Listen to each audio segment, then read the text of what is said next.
Make sure this is in 4K, gang. We gotta go with the ultimate quality. Let's go. Sir, just what are we facing here? Let's go! A relic of the old world. Ready your men, Captain. Ready, man? We will only get one chance. It looks so good. This is PoE 2. Oh my god. When you hear the whispers, call for help. What? Do not attack. I love it already. It looks so good. Whispers. What do you think he was on about? It's Dorman, right? Yeah. Then Dorman. Shut your damn mouth. Ugh, why do I always get stuck with these rookies? Hey, the kid's got a mean cleave. Give him a chance. Quiet.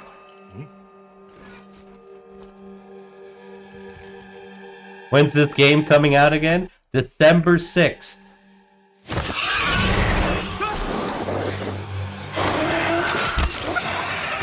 But that's not the official release, that's just the beta. Open beta. Sullen!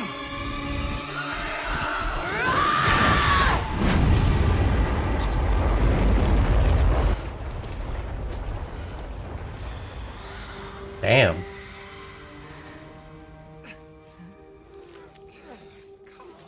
A mean cleave, eh, Captain? Rookie can't even lift his own sword. Captain Oren? Paid open beta? Paid open beta? Yes! But if you have supported the game throughout the years and have spent more than 480, you get a key. There's also plenty of other streamers giving out keys, like Sizz and them. All you have to do is like and follow them on Twitter and post a comment. It's going to be quite the kerfuffle. A whole bunch of PoE creators are going to be giving out keys from now until release. And there's also, I believe, going to be a free wave towards after everybody gets in, though. I believe they'll clear all that shit up. So you can't play without a key? Nope. It's here. This is literally the same way Path of Exile 1 was released. They're just redoing it again. This is exactly how it is. Or can you play to play? Yes, the keys are $30. You will get $30 worth of points to spend in the microtransaction points. Those $30 will also count towards the supporter packs that are going to be releasing this year that have all the tiers where you can get the shirts and the hoodies. Those will be applied to that as well. So if you want to step up in tiers, that's already going to be applied to as well. And as well as both all microtransactions you buy also transfer between PoE 1 and PoE 2. Yeah, that's fine. And oh yeah, that's fine. You get your money's worth in points to spend at the microtransaction store. But if you've already spent money, you're getting a key, you know? Rain! Send the signal! This looks so good. What the fuck? Rain! He said, what the fuck? I'd rather shit out a cactus. On my back will be blade or... Well, looks like your butthole's gonna be hurting. It's gonna be like last Friday night, Panda. Come on. I'm ready. He's not ready.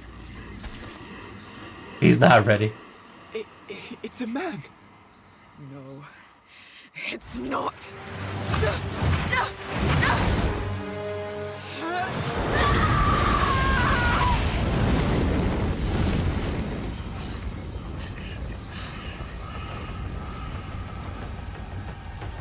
Run. Run!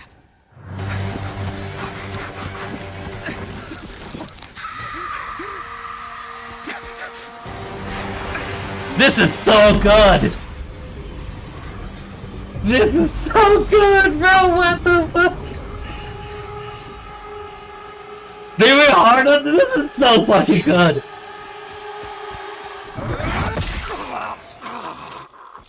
Captain! Captain!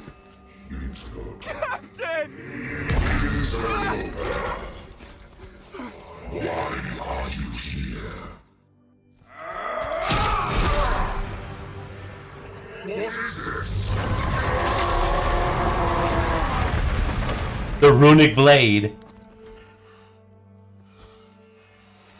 Stop! Humanity isn't ready. On your feet, lad. Sir, the captain, You'll be fine. Here. He's gonna make him open it. What an idiot. Chaos. He's releasing chaos. What is it?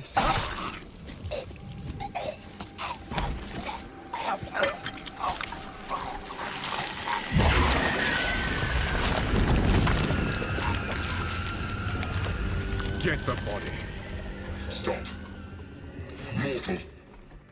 It can still be contained. You don't know what you have unleashed. Your kind no longer control this world.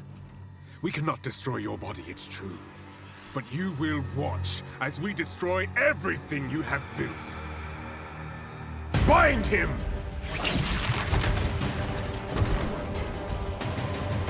Feed. Grow, my child. I'll make sure you can eat your fill.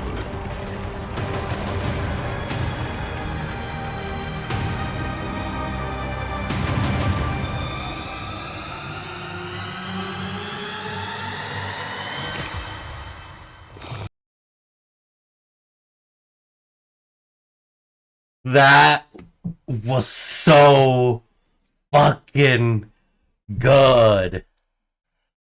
Raid Shadow Legends, the best game ever. I don't care. Hey, dude, someone came looking for you. Another Raid Shadow Legends enjoyer. Tentacle up the butt time? Yes, tentacle monster sex time. What's up, Al? Oh my god. What did I miss? The Milady coin hike? Milady coin to the moon. But you missed the movie, brother. It was so good. Did you already watch it? Because it was really good, Suchi. We'll go over it again if you haven't seen it. Because that was... I wouldn't mind watching. It was good. Bro, the monk class is god tier in PoE 2. You're going to go with a monka? I think I'm probably either gonna go either traditional old school baby duelist or try out the crossbow guy. Oh no, oh, a ranger's good too. I heard some crazy shit. Guy's a basic bitch. Don't mind Deuce. He don't know how to play PoE. He's just angry. Go play Diablo, bro. Log in. I want to fucking shoot bombs. Yeah, you can shoot fucking flashbangs and detonate them and shit. It goes crazy. With the mercenary or their new classes, there are. We got the mercenary crossbow user. We got the monk with the staff. We've got the, oh my god, it's not a Valkyrie or something, but she's got like a lance and a shield. And there's a lot of stuff. So many things. You know. So exciting. Hi, I'm Jonathan Rogers, Hi, game John. director on Path of Exile 2. Now, Path of Exile 2 is going into early access in around 2 weeks on December the 6th. But There we even though go. it's early access, this isn't just some small taste. They made Fractured Online free to play. What? I don't even know what Fractured Online is. Lance and Shield, yes, that's mine. It's actually really good. You're shooting it and like shoot lightning bolts. Everything looks so good here. I can't wait. Game is huge. In this live stream, we're going to be introducing everything you can expect. So without further ado, let's roll the gameplay trailer. Let's log in. Supposed to look like Albion. Beauty, Oh, shh. precious, Old tomato. permanent. It's a fucking old tomato. Life and death are mortal enemies. People were hyped for that game. Really? To one another. The continuation of life must That be sounds like the fucking protected old tomato at all master. costs. Some have said my methods are brutal.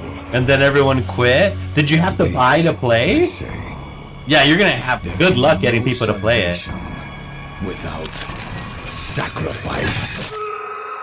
Yeah. Oh, fuck that. There it is. There's our crossbow guy.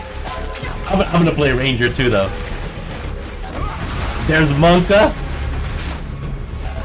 There's the fire, the spellcaster, the good old barbarian. So there's all the classes right there. That's so good. Yeah, we have no Scion right now, so they yoink Scion and they put in the good old Merc. They put in oh wait, this isn't even everybody. They got 9 total, supposed to be 9 playable classes, but probably we'll get maybe 6 in the beta. Let's see. Ooh, there's the witch. 3 more, I think, when official launch after the early access. Okay. Oh, shit. You transform? Oh, yeah, there's a druid. Go to their website, you can see. I'm sure they'll announce it here, right? We are faced with the end, and I will do what I must.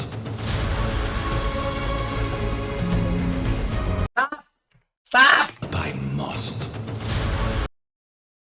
Is this the Atlas?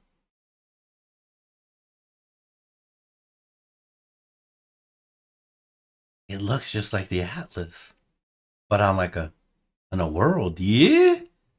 It's not. They're not gonna say it on here. Oh shit! It's the Atlas. What the fuck?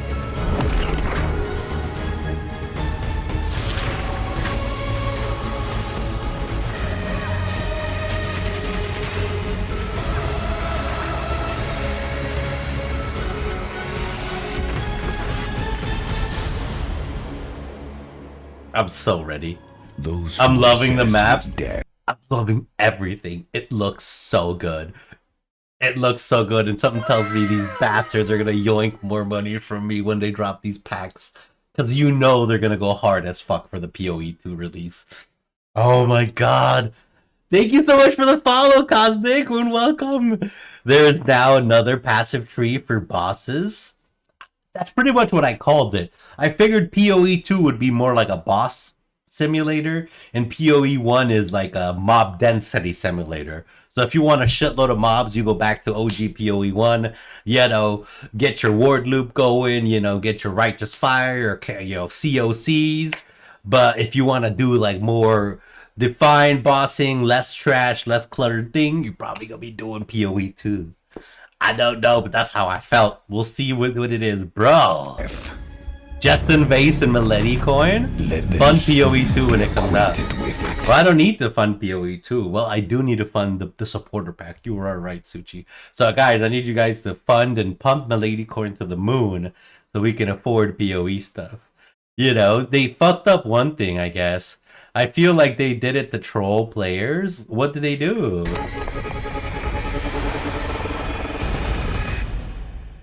Oh, As you just saw, that's the new back attachment we're getting today from the drops. even in early access, Path of Exile 2 is a big game.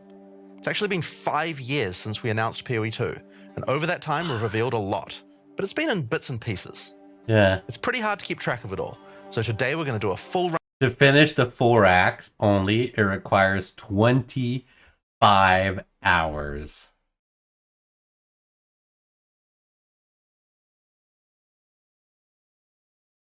What? Back attachment? Nani? Yeah, Suchi. We have our drops enabled. All you gotta do is tune in for 90 minutes today and you get your Sasuke arms usable in PoE 1 and PoE 2.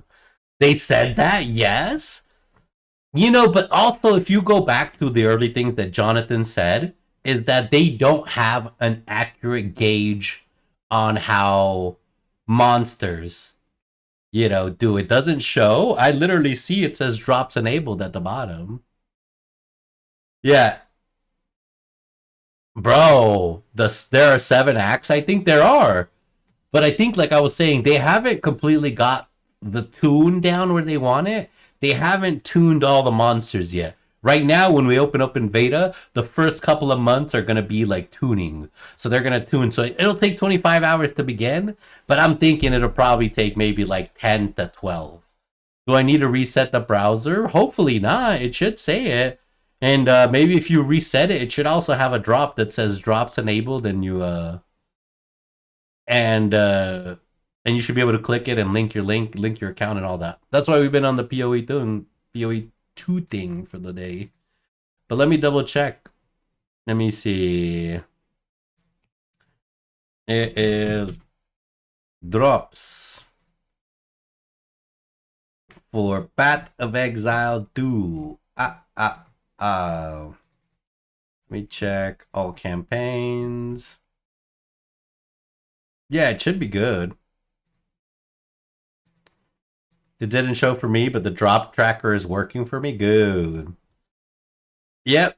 You can't speed run that shit 25 out of your life. No, bro. It's because they don't know yet.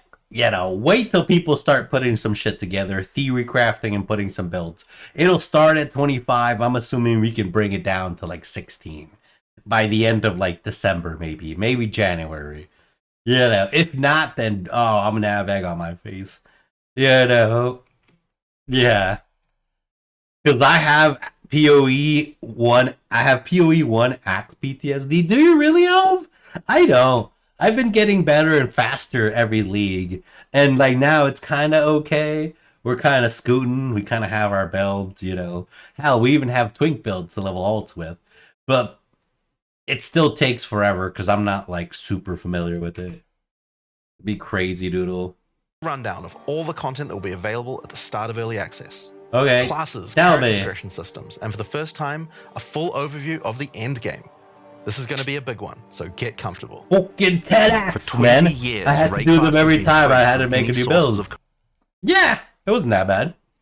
Yeah, I could get through the axe. Me, who I'm kind of a noob, I've only got a few leagues in. I can do it in like 6 hours on a twink alt. Yeah. First run, though, it takes me like 2 days. First fresh fucking run, it takes me like 2 days. 2 fucking streams to get through it. Corruption. 3 streams, sometimes 3 streams. 2 streams, though, it should take longer than 2 streams. But the count of 2 days, yeah. of power intends to harness it once more. Thank you so much, Dionysius, Greek god, for the follow. 2 days, you're a champ. We've been working at it, The you dead know. are rising. I remember Monsters are once I mutating, was bored as and fuck. madness is spreading. It took a month. Under Why did it take you a month? Dude, you could have just put a Righteous Fire build together at like level 20 and just cruise through it. Yeah, you could just literally walk through the whole thing. You know? No problem. I suck at this game, but I like watching people play it. I'm excited. December 6th when it comes out. Oh my god, I can't wait. I'm gonna be on this all day. Righteous Fire is my main build.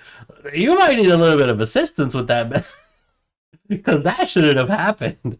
Are you doing like solo self-bound or something? Solo self-bound's understandable. You know. Yeah, Guyan in here is the king of sucking at this game. What? No, easy. What? the dark influence I of do? corruption, the Count doles out sentences of death to any who would question him. Ooh. Oh, that's a cool opening. Everyone dies except the character you pick. When does the current league end? Well, as far as I know, probably around, the new league, I think, starts in February or so. I don't know when this is going to be over. Bro, Righteous Fire Marauder, it is! It's super chill! It's one of the easiest build in PoE terms of mapping, it is! And if you joined up in Affliction League, it was one of the best builds in the game, actually, for mapping, farming, and everything, just in general. That fucking Fulcrum Ignite build was so hard.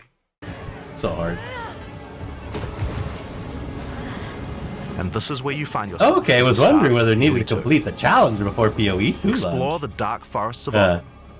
Traverse the barren plains of the Vesteri Desert. We started PoE in 2017. I started PoE in Toda. Toda was my first league. Toda! And delve into the jungle ruins of Utsal. That was also an when I like ancient started Vaal city. streaming. There are challenging monsters. Graphics look great. Hidden rooms. They look amazing, Dionysius.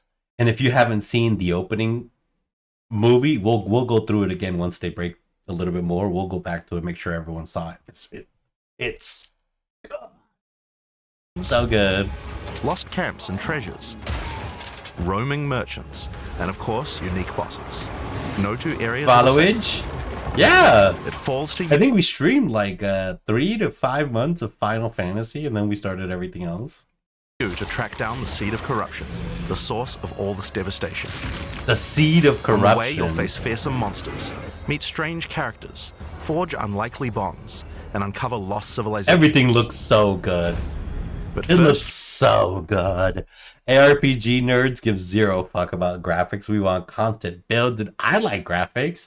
I love this. I want builds. I want the challenge. I want fighting.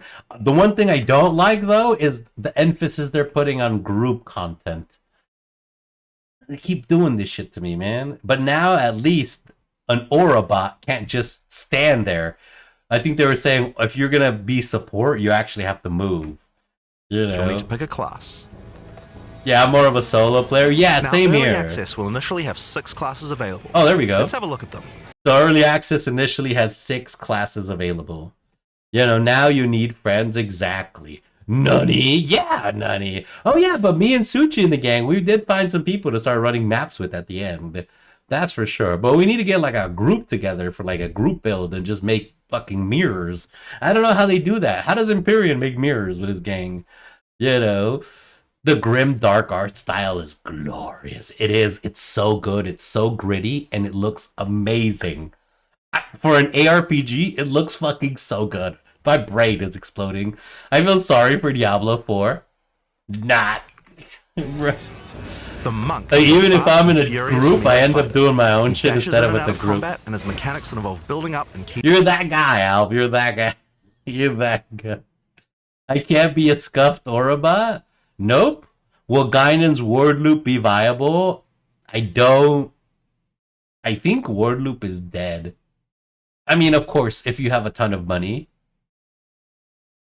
you can make anything work. But for an average enjoyer, word loop is rip word loop. Only game I play with the group is Albion. Word, I still do like shit solo. I mean, nobody logs in our guild right now, so it's kind of just me. There's a couple of people log in, but everyone's playing fucking extraction shooters right now. I gotta find a new gang. You know, I gotta find a new gang. Need recommendations there. Keeping momentum. Yeah. Like all classes, I was in talking to PvP, King. You'll want to use a wide variety I of was skills like, to bro. mix and match different combos. The bell. Yes, so if you hit the bell, it boosts your attack and it does like move. How's Ankyo doing? He's good. He's doing pretty chill. I think he's pretty much just burnt out of Albion. He's like me with Final Fantasy. Bro, I love Final Fantasy. I want to get back in doing some more raids. I'm just like so fucking fried though. I cannot log back into 14 anymore.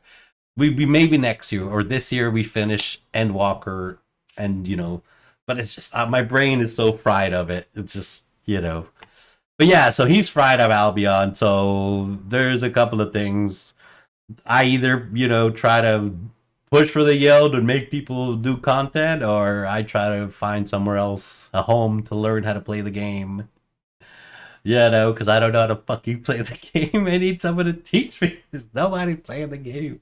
But I was saying about this bell. So you summon this bell with the monk, and as you start banging the bell, you start getting stacks. He's fat. Or so I've heard, but I've never seen him, so I can't say. I can't confirm or deny. Yeah, you guys see me. I'm not a dad bod, I would say. I'm not the skinniest or the fattest. You know. PvP, you'll want to use a wide variety of skills to Boom mix and to the match guild different I'm combos. in. What guild are you in? To get new skills, I was looking at Good Guy Fox. One of my friends recommended. He said he'd be chill and pretty cool to like teach me the game. He runs with his Deorum Mortis. Remorse? What's that guild? I haven't even seen you'll them. first need to find skill gems. Using a skill What do gem they will open do? the gem cutting menu, which shows all the F active them, skills come to available in Remorse. PoE 2. You can choose an existing skill to level. Okay. So, basically also leveling or crafting gems, you're going to have to find these things called like plank gems and shave them down and basically create the gems you want. We do Ava dungeons, group dungeons daily. That actually sounds pretty good. But do you actually teach the game?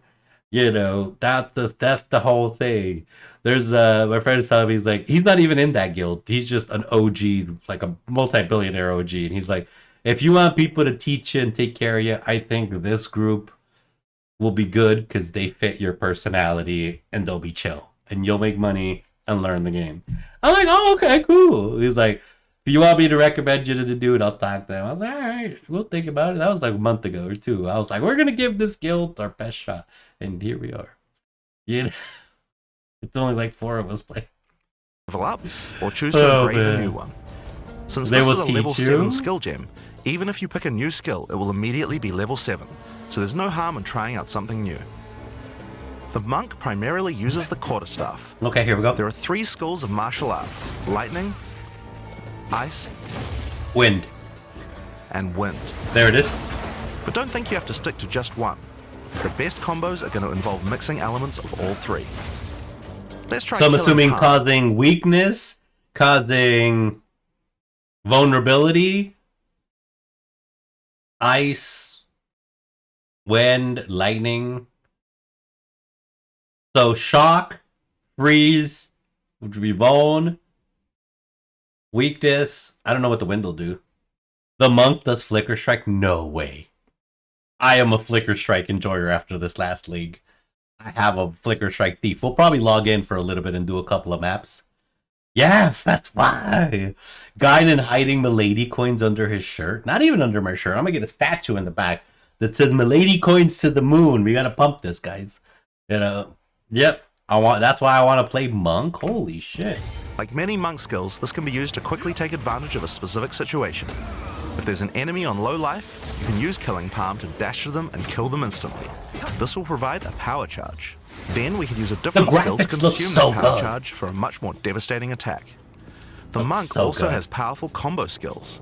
Tempest Bell, for example, Yeah, the bell. is a skill that places a giant resonating bell. Bong bong. Hitting the bell causes it to ring, dealing damage to all enemies around it. Bong bong bong bong. You can also do things like freeze or shock the bell, which will add elemental damage to the strikes. That's cool. The monk also has a variety of abilities to empower his staff. If an enemy is close to being stunned, you can use Staggering Palm to punch them down. After that, any attack you do will shoot out wind projectiles. Ooh. There are 21 active skills for quarterstaves, so this just scratches the surface of the options that you have. 21 active skills. This game's gonna be nuts, and it's not even released yet. This is just a beta. In game, you'll be dashing from pack to pack, spewing projectiles and obliterating screens of enemies with huge Oh, I'm combo so attacks. excited. Oh my god. Now, if you like a style of melee that's a little slower but hits much harder, We got the then barbarian? warrior is for you. Oh, warrior now. Pounds the ground with big chunky attacks and can shrug Big boy. off the hits of small enemies with He's a large amounts of tanky armor. boy. If you want to be Even though tanky, the there mace it slams are is. slow, you never lose control. Longer attacks can be retargeted as you go, and if you find yourself committed to a long attack, you can Go to dodge roll out 55 of if you want to it see the in trick. time. Oh, we covering all of this. Among I'm the watching skill all for of this. maces, you'll find a We variety watching of slams, everything. fire attacks, war cries, Oh, and yeah. shield skills. Today is PoE News Day. We watching all of this. But let's just take a peekadoodle at tricks at skills we do have. All right, we got Bone Zone in the mix. We got Bone Shatter. Okay. So we got a Warrior, Bone Zone, Armor Breaker. We got our Shield Charge still in here. We got a Perfect Strike, a Shield Wall, Earth Shatter, Leap Slam. All of these. We got Sunder, Volcanic Fissure, Seismic Cry, Hammer of the Gods, Rolling Slam. This is going to be good. We got another Cry. A Shockwave Totem. Find a variety of slams, fire attacks, Because I got to go to sleep at 6:09 a.m. Oh my god. Why you always come when it's always late time, huh? Alright, we'll do it just for you. 2 seconds. Okay, Flicker Monk. and bring the fight to them. In this twisted domain, you will find nothing but a single massive breach. Nah, we're going back. That's already too far. Yep.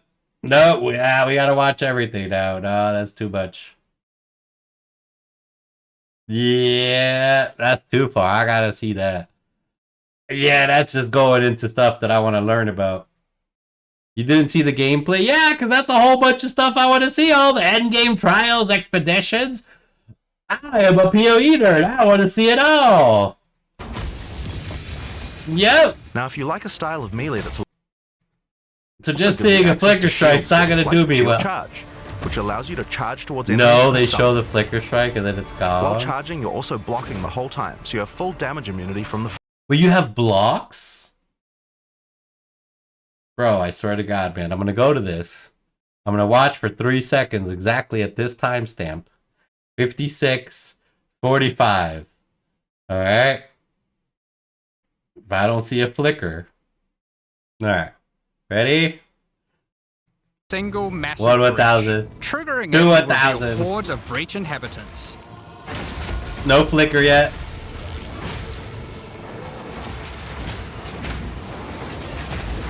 There it is. Oh my god. That's funny. Alright, get some rest, brother. Thank you for stopping by. It's fucking cool. It's fucking Here, epic. I'm gonna slam the ground, rending it apart with lines of fire. It's fucking Any slam epic. skill will then cause these fissures to erupt with lava. I can even run through them with a skill like Stampede to do huge amounts. To a long attack, screens of enemies with huge combo attacks. Damn it. Yeah, I don't know where Now, I'm if you like a style of melee that's a little slower but hits much harder, then the warrior is for you. He pounds Now I the can ground sleep with in big peace. chunky attacks and can shrug off the hits of small enemies with large amounts of armor. Even though the mace slams are slow, you never lose control. Longer attacks can be retargeted as you go. That's gonna be But if you find crazy. yourself committed to a long attack, you can Yeah, dodge it's gonna roll be out wild. of it at any time. Among the skill option for maces, you will find a variety of slams, fire attacks, war cries, and shield skills. Here, I'm going to slam the ground, rending it apart with lines of fire. Any slam skill will then cause these fissures to erupt with lava. I can even run through them with a skill like Stampede to do huge amounts of damage. So you stampede and it does fire. The warrior can also use war cries, which can empower your next skill. Seismic Cry, for example, will double any slams from your next attack. The Stampede counts as a slam, so I can double that for even more craziness. God damn. If you want to go a little faster and be a little more defensive, equip a shield. In PoE 2, you can raise your shield at any time to block all damage from the front, even spells. What? You block all damage from the front? That's insane. While holding up your shield, your stun meter will build as you take damage, so be careful. If it reaches 100%, your stance will break and you will be vulnerable. Yeah, but then when you use something called cast on stun, and you lower your stun threshold, and you start Some getting enemies busy. also have unblockable attacks, which are indicated by this red flash. If you see one of these coming, make sure to dodge out of the way. Okay. Using a shield also gives you access to shield skills, like Shield Charge, bash. which allows you to charge towards enemies and stun them. That was cool. While charging, you're also blocking the whole time, so you have full damage immunity from the front. The warrior also has access to totems. Some totems have built-in abilities, like Shockwave Totem, which can be placed to stun nearby enemies and trigger aftershocks like those from the earthquake. But you can also get Ancestral Warrior Totems, which allow you to use any slam skill in your repertoire. What? This is a meta skill, which means that it's a skill you can put other skills into. I can take a slam like Sunder and socket it into my Ancestral Warrior Totem. Now when I summon him, he'll sit there and slam the monsters from a distance. Oh, that's sick. There are 20 active skills for Mace. Totems are going to be broken. Yep, totem gang. So there's a lot more to try out. But by endgame, you're I going already fucking see it. to be dropping hammers from the sky, They don't want you to, though, so they'll probably limit totems to like one. fearlessly into combat and separating the very earth you stand on. Time for some ranged attacks. I think they learned their The ranger lesson is with spell primarily about totem. the buff, Yeah. But we wanted to make sure that she feels This is going to be good. I'm still undecided. I might actually start off as ranger. If I got a group gang going, if like we playing as a group, I might do ranger just to play off some synergies there. It's probably going to be less damage, less speed. Did you see it though? No, bro. It looked really good. I'm sure they'll tweak it, but it actually looked really good from what I saw.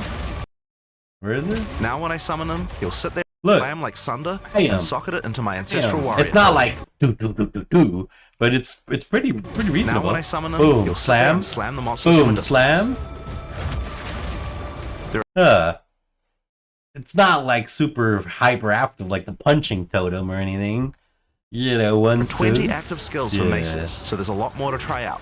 But by endgame, you're going to be dropping hammers from the sky, leaping fearlessly into combat, and separating the very earth you stand on. Sausage.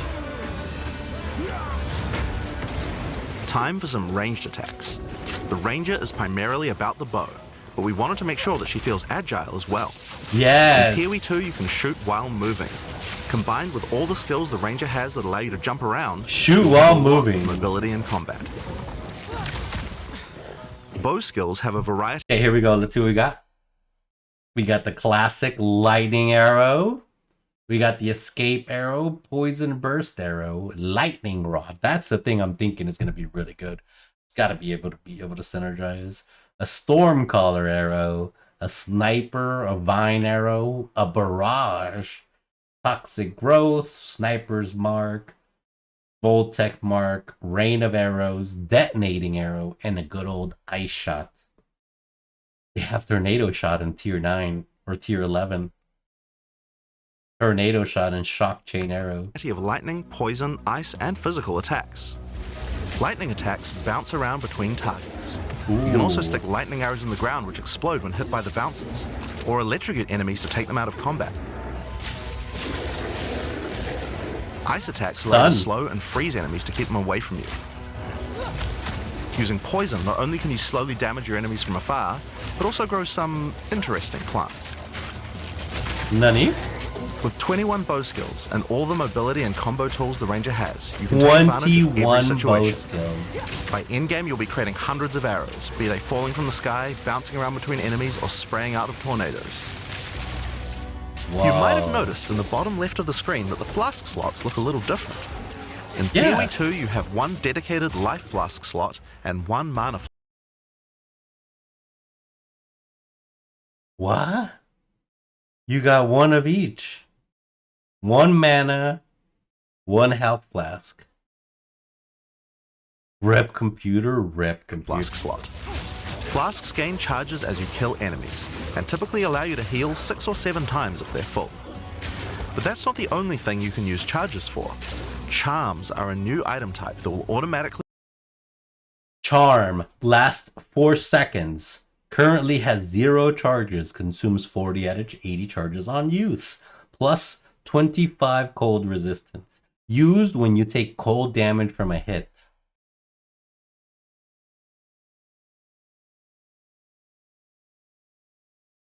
I already see some charm builds going. I already see, so you get 3 charm slots. Yeah. defend you from various debuffs. Use when you start bleeding. Immunity to bleeding. Oh, damn. So you get one use of that. Unless you're able to generate a lot of charges because it uses 60 out of 80. Or damage types. Having trouble with getting frozen? So no 5 thawing HP charm. class. Immune to freeze. 10% duration. Oh, you can roll your fucking things like flasks. Oh my god, that's so dumb. You're gonna roll charms like flasks. So it's got increased duration and 34% charges gained. That's crazy. When it's fully charged, it will make you immune to freeze for 3 seconds if you get frozen. To recharge them, just kill more monsters. If you get frozen. You can gain more slots for charms by upgrading your belt. Your belt? Oh, your belt has your The charge mercenary slots? wields a crossbow that can be loaded with different ammo types. This is offering gonna be versatility, sick. power, and mobility. That's gonna be All crazy. classes in Path of Exile 2 can be controlled with WASD, which makes this class play exactly like a shooter. For the crossbow, you will find skills that work like shotguns, sniper rifles, assault rifles, and even grenade launchers. But not only that, there are a wide variety of more interesting elemental ammos too. It's very fast to switch between ammo types, so long as you already have them loaded, which makes the mercenary able to combo abilities together for devastating effect. Nani? Use Glacial Bolt to create walls of ice to separate enemies. So happy then switch for to fragmentation WAD. rounds to explode the ice. Doing Watson massive AoE damage. QERTF. If I come across an armor, You want enemy, I can use QWERTF? armor piercing rounds to break their armor, and then high velocity rounds to Oh take my them. god, yeah. They're pretty much, they moved you to QWERTF. It's crazy. You're happy for WASD? I'm not sure how I feel, to be honest. I don't think I'd like it. Down. Yeah. Or perhaps I could fire a gas grenade to poison enemies before detonating the cloud with an explosive shot for massive damage. If you want to call in some suppressing fire, you can summon artillery ballistas. These Which have a minimum finger range, will so you'll want to press prepare your position carefully ERT before moving in. F for skills? There are 22 active skills for crossbows. You just have to not move left. If you want to move, oh, right. So if you want to move right, you're gonna have to use your middle finger in this for ER, and then your middle finger for T, and then you draw this over this finger, and then you can make it hit F like this.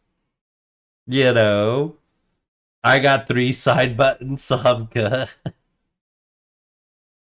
My D, I mean, yeah, it'll be hard. It will be hard. By in-game, you'll be calling destruction down from the sky as you litter the battlefield with This grenades looks and sick. pepper your enemies with your automatic shotgun. If you're looking to take a backseat and let your minions do the work, Oh, we got the then witch. The witch should be your choice. You She can call witch. forth hordes of undead monsters to fight for her while casting powerful chaos spells that debilitate her enemies. Occult skills are some of the most varied in the game, with skeletons, noxious spells, specialty minions, curses, and sacrificial magic. Yeah, minions OP Before we always. talk about minions, we'll have to talk about a new resource in Path of Exile 2 called Spirit. Yeah. This is a spirit gem, which allows you to pick from a range of persistent skills. Ooh. All classes have a variety. So this is when you're gem cutting, huh? So gem cutting is making a gem, crafting a skill. Withering Presence, Blasphemy, cast minion on death, cast on crit, sacrifice. Variety of these skills which can add some very interesting effects. Arctic like Armor. Arctic Armor, which does cold damage to enemies that hit you, or Raging Spirits, which summon fiery skulls each time you cast a fire spell. Oh! For the Witch, though, I wonder if SRS will be in. Oh my god. That'd be good. Me gonna get foot pedals for this? I mean, you already have a PlayStation 5. To be honest, you could just plug in your PS5 controller and you'd probably be good. Probably better than I will. Because it was highly tuned for controller gameplay. we'll want to be using our spirit to create permanent minions. These minions will be revived automatically when they die, so you don't have to worry about resummoning them all the time. Here, I'm using the skill screen to allocate which minions I would like in my horde. You can see the spirit cost of each one. Skeletal warriors are cheap, but weak, useful for tanking damage and distracting enemies. But I want more heavy hitters in my army, so I'm going to unsummon some warriors and instead add skeletal arsonists. Permanent minions come with special active abilities called command This on spells. controller. You can order these guys to detonate your own minions for even more damage and area of effect. Believe it If or you want not, a it's bigger army, really you'll going to need be a really set. good on controller. This new weapon type is imbued with even more spirit. Guy, you're allowing you to blocking summon the even more important friends. things. That's good. That makes you guys going to have to log in to see them. Grants level 7 skeletal warrior minions. 16. Oh, shit. So spirit is going to be something you're going to want to roll on stuff. In case you want to have auras, minions, or anything like that. That's nuts. +1 to all minion skills. All allies in your presence have 39%. Increasing spirit is like +1 specter. It is. You'll be able to get either another minion, another aura, or something. More spirit means more aura and minions. Exactly. Weapon type is imbued with even more spirit, allowing you to summon even more friends. And if you want an even bigger army than that, you can take advantage of corpses to summon true hordes of minions. But what can a witch do while her army is at work? Well, she has a range of chaos spells to spread disease amongst your enemies, or bone skills to impale them. Or, you know, you could curse them to make them weaker so your horde can take them down. There are 25 active occult skills. By the endgame, you will be the leader of a fearsome army of the dead, consuming everything in its path. Minions are going to be OP as fuck. The sorceress bends the elements to her will. Oh, now we got the elementalist elementalist. on her foes. The This classic sorceress. spellcaster weaves a flurry of elemental magic from afar. The elemental skills have everything you might expect and more. This is so Fireballs, good. icy explosions, lightning storms, you get the idea. Each Yeah. spell is unique and has many You think different you're a ways to build wizard, and combo Harry? with others, even This between is your different class. elements. For example, Flame Wall conjures a burning line that not only damages enemies, but also empowers all projectiles that pass through it. If you Oh! place a So if you place a flame wall and chuck your spells through it, it imbues your spells with fire. As you can see, the lightning arc that's expanding is all covered in flames. Does this work? Does Spark currently work like this? Not like this. It doesn't work like this. You can't drop a flame ball down. wall and fire lightning sparks through it, Oh you'll get my extra God. fire damage. It's a good idea to take advantage of the ability to automatically swap weapons when you use certain skills.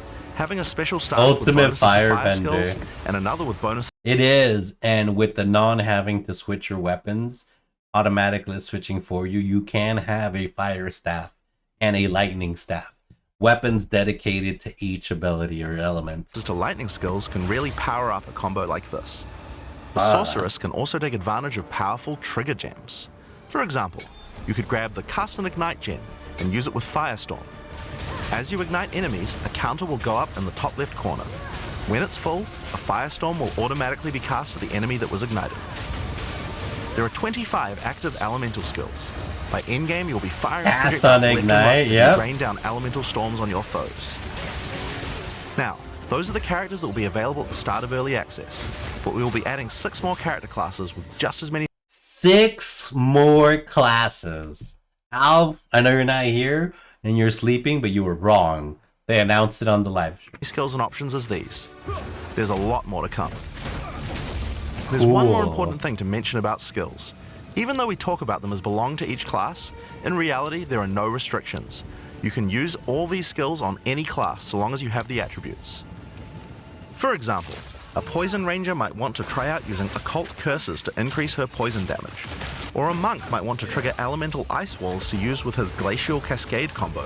Oh, The possibilities for cross-class combos are that's practically actually unlimited. cool. We're looking forward So to basically, if you shoot a blast through that glacier cascade, it empowers it. what kind of things And you guys freezes might enemy. find. Now, Path of Exile is a game known for build customization, and we have That was cool. So he went from his spear, he dropped the bell, and just started fucking machine gunning the bell to do rapid amounts of damage. you guys might find. Now, Path of Exile is a game known for build customization, and we haven't even scratched the surface of what is That's possible so here. good. That's really good. So let's talk about support gems. My Path of Exile 2 brain. is a system of support gems that can be combined with your active skills to dramatically change the way they work. If you find a support gem, then right-clicking it will open What is that? Bell accuracy? Duh, it's just the regular bell that you drop with your staff, but he switched to a crossbow that shoots the machine gun rounds. And he just blasted the fucking bell, so it just started spamming damage. open up this screen. Here you will find a variety of recommended support gems for each of your skills that you can pick between. Ooh. For example, this is a multiple Missed a lot of shots. Oh, well, yeah. projectile They did. support gem and can be used to add multiple projectiles to any skill. Ooh. Normally, when you fire a grenade, it'll look like this. Okay. But if we add multiple projectiles, then you get 3 of them. Ooh. Once you have the gem, you can also freely move it between any of the skills on your character. If And you want wasn't to have that a multi-shot problem with sniper player rifle skill instead, issue? then Yeah, it simply was. move the gem over to your high velocity round skill. Generally speaking, if it sounds like a support gem should work with a skill, then it will work. So it's a good idea to experiment. Note that you can only have one of each support gem Or in your is character, it? so you'll want to think carefully about which supports can be used best with each skill for maximum damage. I think the if you want bell to stick works to the like a recommendations, Torchok you step. should have a perfectly good time. But if you want to experiment a bit more, then uncheck that recommended button and you can see the full list of supports that will work with your skill. There are hundreds of support gems to choose from, and even we don't know the results of all the possible ways these can interact. They really don't. Each skill can have up to 5 supports socketed into it, and if you're clever, you can come up with some pretty interesting ideas. Now, all of this is just scratching the surface. You can make frost vortexes, break people's armor, make minions explode, make skills repeat. Make enemies set each other on fire, cull enemies, or pin them to the ground. Supports let you drastically change the behavior of your skills. Exploit first, exploit often. All we know is abuse it early or GGG will nerf it to the ground. You know, I heard a joke that the staff in GGG isn't telling Mark their builds because they're going to nerf it when the beta comes out. So everyone's keeping their builds like very close to the chest right now because they're like, Mark's going to get your ass. Mark's like, I better not see any of you fuckers at the top of the leaderboards on day one. Yeah. And create your own unique build, or at least follow someone's OP build. Oh, man. So, speaking of builds, let's talk about one of the most iconic Path of Exile systems, the passive skill tree. Here we go. Yes, it's huge. There are over 1,500 nodes on there. Holy macaroni. Now, a lot of people open the tree and can get a little intimidated at first, but try not to be scared. There are lots of options, but at its core, it's pretty simple. Each level you get 1 point to put into the tree. Each class starts at a different location, but they all share the same tree. Ooh. Around your section of the tree, you'll find relevant bonuses for your character. You should be safe in the knowledge that there aren't many wrong choices here. Almost all the starting nodes will be useful for your character in some way. Almost all. But if you do happen to make a choice you regret, you'll be able to respec any nodes you've taken by spending a little bit of gold. Gold! There it is. Now, the tree is generally divided up into clusters which have similar themes. Okay. In each cluster, you will find small nodes that give simple bonuses like increased damage, but the real power comes from notables. The big boys. Notables normally have much more interesting bonuses, and they tend to care a lot more about how your build works and what skills you're using. For example, in the mercenary area of the tree, this one gives a 25% chance for crossbow skills to not consume a bullet. Oh, that's cool. And here's one that gives grenades a chance to blow up a second time. Oh. This one gives a chance for projectiles to rebound off terrain, as well as giving you some pierce chance to make that more likely. Note that even though this is in the mercenary section, this would work with projectiles from all classes. So there are often reasons to go to different areas of the tree. Like arrows, tornado shot. In order to get between these... Will gold cost still scale with level? I'm assuming it will, because in PoE 2, gold is not going to be supposed to be a tradable commodity. It's just supposed to help you be able to spec and get early level gear. Now, I'm sure someone will figure out how to maximize this and get mid-level gear, probably, not just low-level gear, you know, with some tweaking and crafting of some sort. But I'm assuming it's gonna scale. So no town building. Oh, like you're talking about like the management? I don't think like actual settlers of Calgar management will be there. I think it's gonna be just gold. And the town that we build is gonna be the town we start in for PoE 2.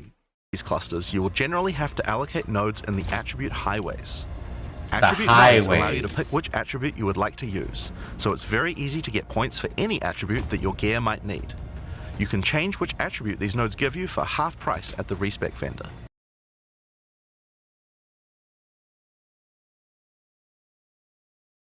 Nani? So you can change whatever these little nodes give you now? For gold? You don't want intelligence? Cool, we get some dexterity. You can change which attribute these nodes give you for half price at the respec vendor. That's In addition cool. to notables, you will also find even larger passives called keystones. Keystones have both an upside and a down. They have chaos inoculation. They have chaos inoculation. Oh my god. Is there an energy shield build character? Oh man. Tattoos, I see you. Oh my goodness. Paying gold to change small nodes. GGG being cheeky. Isn't that crazy? Isn't that crazy? Downside, and often require changing your entire build to design around them. A great example is Giant's Blood, which allows you to wield two-hand weapons in a single hand, but you get two-handed weapons in each hand, but you double the attribute requirement of weapons. So you're just gotta be a fucking strength stacker if you're using this. Strength stacker, bone shatter. You would destroy.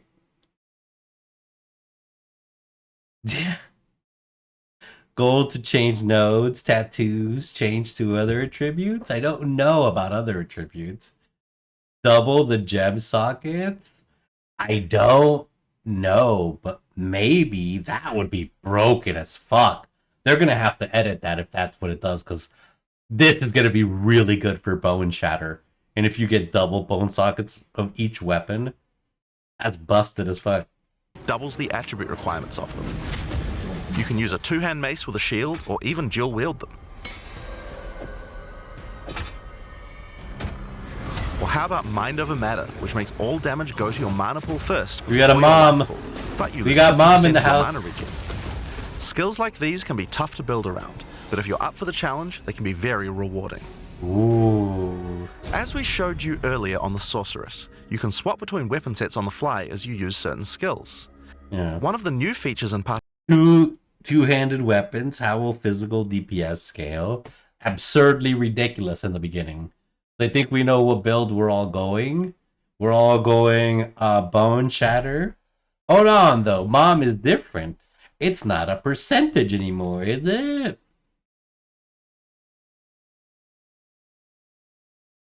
All damage is taken from mana before life. Oh, all damage is taken. CI flicker 2 times two-handed. Holy shit. Oh my god. skills like all these can be tough to damage. build around, but if you're up for the challenge, they can be very rewarding. Oh, then you add in this right here. More critical damage when low on life. You have CI, Chaos Inoculation puts you on 1 HP. You max your crits out. As we showed you earlier on the Sorceress, you can swap between weapon sets on the fly as you use certain skills. One of the new features in Path of Exile 2's passive tree is that you can choose to have your passive tree change as you switch between weapon sets. That's cool. I want to know how diverse you can make it though.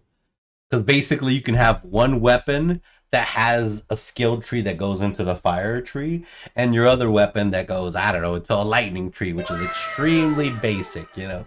Just keeping it on the ground level. Thank you so much for the follow, Wolf. Yes, so this could also mean that you could have... Isn't CI not really a low life build? It is, as far as I know, because you're 1 HP. You're always counting on low, because you're 1 HP. You know? Yeah. Well, what's lower than 1? 0, I'd say. Yeah. Low life is below 50%. Drops on, man? Yeah, the drops are... Oh, wait, what the hell happened? The drops were on. Is it over? Rutro? Hey, Wolf. Yeah, the drops were on. I don't know what happened. I'd have to check on another account. I don't know. Did we have a certain time? They usually give you until 12 p.m. Eastern. Maybe it's too late. 1 out of 1 equals 100% life. Ooh. I mean, that is true. That is true. Let me see. Watch this. 21st, 12 p.m. PST, 90 minutes until 9 p.m. PST. Oh, it just turned off. Son of a bitch. No, I'm sorry, Wolf. They just dropped off. Yeah. Damn, that's my B, brother. Yeah, we had it on for a while. Gaignuns quick math. That's definitely not a Ravenclaw. I am not a Ravenclaw. I've accepted my Hufflepuff. Finality time. Yeah, there was. I'm so sorry, Wolf. Yes. To take advantage of specific bonuses on the tree, For the sorceress, you might want to change between fire and lightning specialization. Or you could switch between one hand and a two. What would we do that? What would we do with a regular weapon?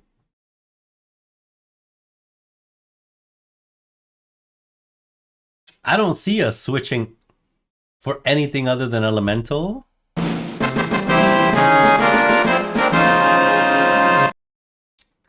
I don't. My hair is in my legs. Kiki. Oh my goodness. I don't know. Like, what else would you use this with?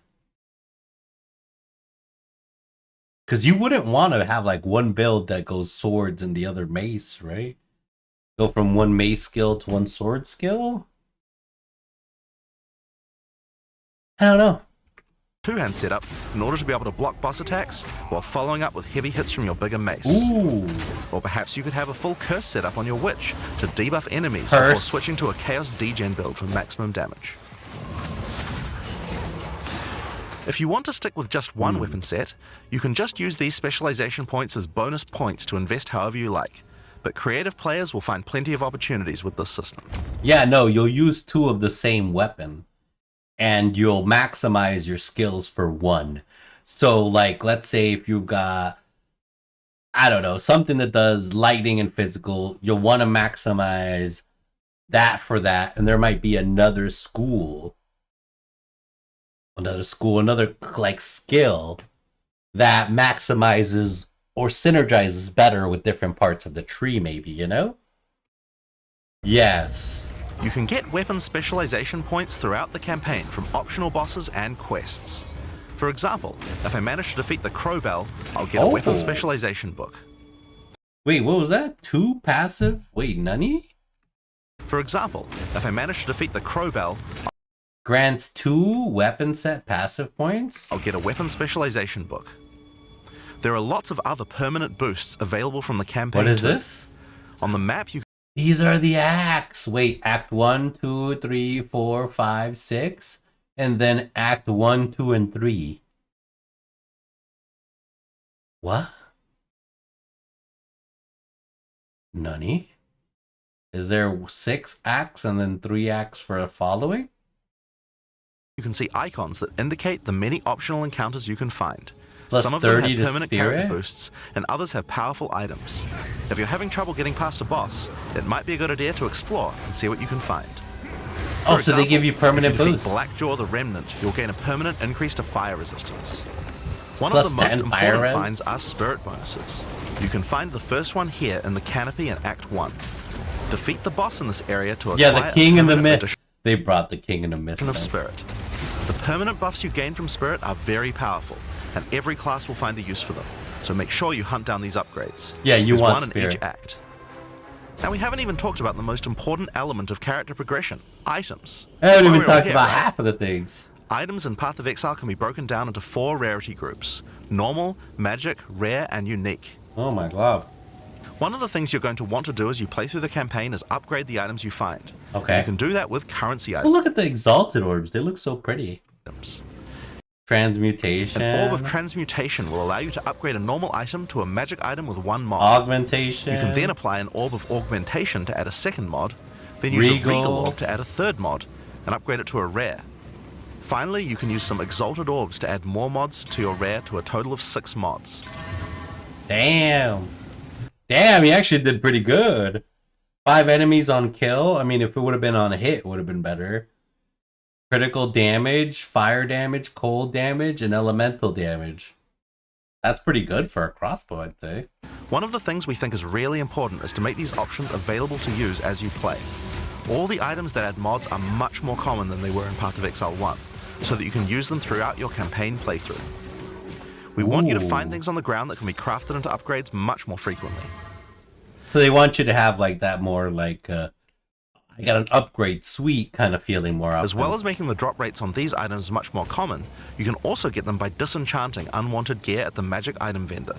If you disenchant magic items, you can build up to an Orb of Transmutation, and by disenchanting rares, you can build up to Regal Orbs. What about Chaos and Divines? Another important area of crafting items in PoE 2 is sockets. Some items you find will have sockets that can have Ezomite runes placed in them that add more mods to the item. Runes? If I insert this glacial rune into my helmet, it will give extra cold resistance. This is a great way to solve problems that you have with your build, like resistances or damage. That's interesting. So you can craft... Well, no, technically the meta would be to always increase damage there. You'd want to make up your res if you needed it, but you would want to have your build completely rezzed out by the end and use these sockets for damage. This is a great way to solve problems that you have with your build, like resistances or damage. If you find socketed items that you don't have a use for, you can take them to the salvage bench in town to work towards an artificer's orb. This will allow you to add sockets to your existing items.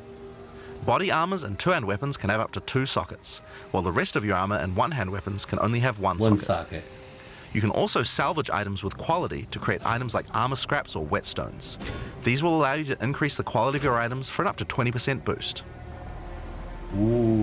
If you don't want to disenchant or salvage your items, you can always sell them for gold. Gold can be used to buy items from vendors, and we've tried to do a lot to make sure that the items they have for sale are actually useful. Every time you level up, that's good. They get more stock, so make sure to check back often. Other vendors offer a gamble. Pay a flat amount of gold and you'll get a random item of a specific type. This could be a great way to improve your gear, if you're lucky. Gold is also used to respec your passive skills. Take advantage of this system to experiment with your tree and rework it as required. The other thing you might want to use gold for is the currency exchange. This allows you to exchange currency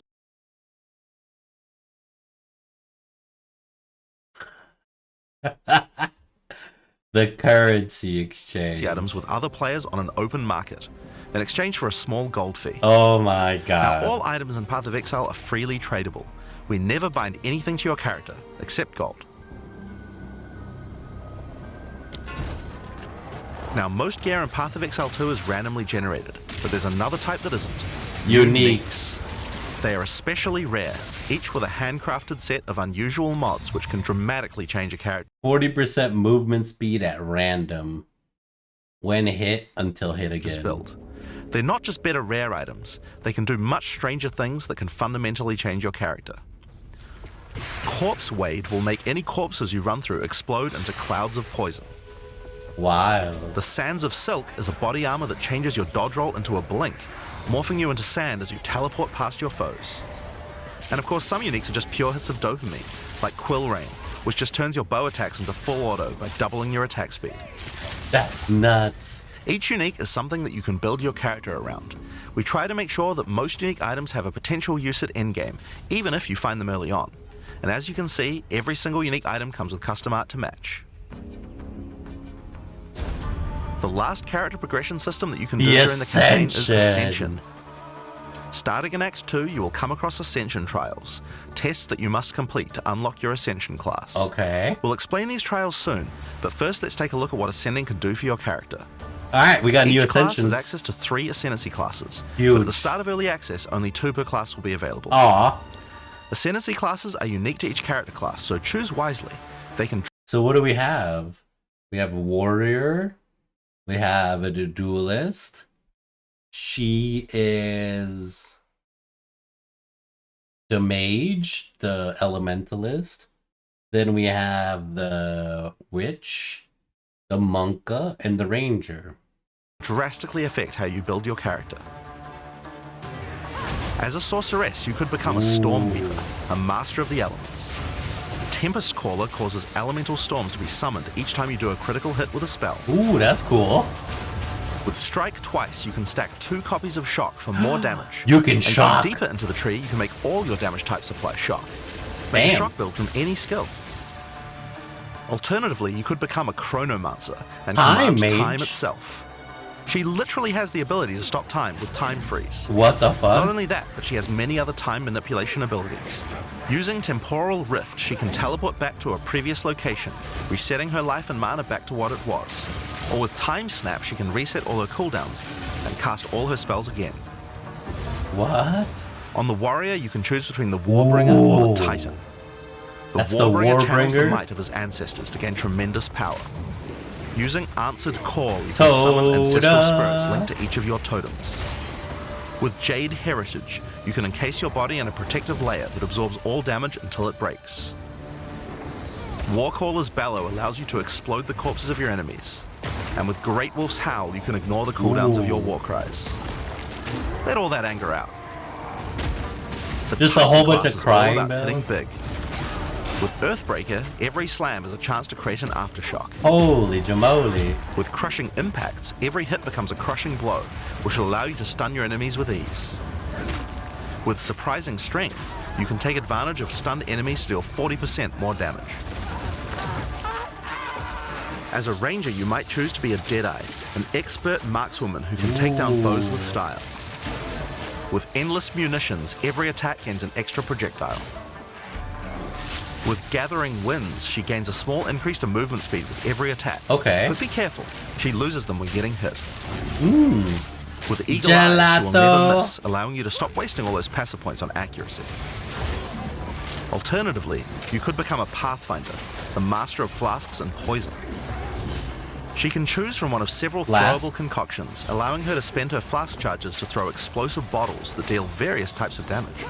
That could be A bleeding crazy. concoction will make your enemies bleed, while a fulminating one can shock your enemies, allowing you to do extra damage. Contagious Amazingly good ice cream that comes in many wonderful flavors. Example, John. This ice cream tastes really good. Max. That's because it's not ice cream, it's gelato. Contamination allows her to spread poisons between her foes, while overwhelming toxicity doubles the number of pretty stacks good. they can be infected by. Running Assault allows her to move much more quickly while firing, while Relentless Pursuit makes her totally immune to being slowed by enemies. Damn. The Witch can ascend into the Infernalist or the Witch. Blood Mage. As an Infernalist, she can summon a loyal Hellhound companion. What? The Hellhound sets enemies on fire, as well as taking a percentage of the damage if the Infernalist gets hit. With Pyromantic Pact, you can turn your mana into Infernal Flame.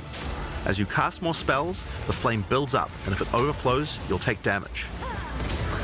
Using Bringer of Flame, you'll want to make sure you keep the flames topped up. While your Infernal Flame is above 30%, all damage from you and your minions will ignite enemies. That's nuts. She can also transform into a literal demon. While in demon form, she takes an increasing amount of damage, but her cast speed and damage increase rapidly as well. So if you're planning on transforming into a demon, make sure you stack a lot of life recovery. That's She can sick. also become a blood mage, a master of life and energy. Using All blood mana. mages must pay the price of making skills cost life as well as mana. Wait, what? As well as mana? Why would you do that? Skill gain of base equal to base. Wait, why? Does it make it stronger? Gelato, an Italian variant of ice cream made from milk and sugar, combined together with flavorings. The ingredients are super cooled while stirring to break up ice crystals as they form. Gelato. But in exchange, every monster they kill will drop life remnants, which allow them to quickly gain back that life. With Crimson Power, she can gain large amounts of extra life, and with Vitality Siphon, she can use her spells to leech life there back we as go. well. Once you've got a significant amount of life, Life you can leech. use Gore Spike to make your critical hits deal incredible amounts of damage. What is the difference?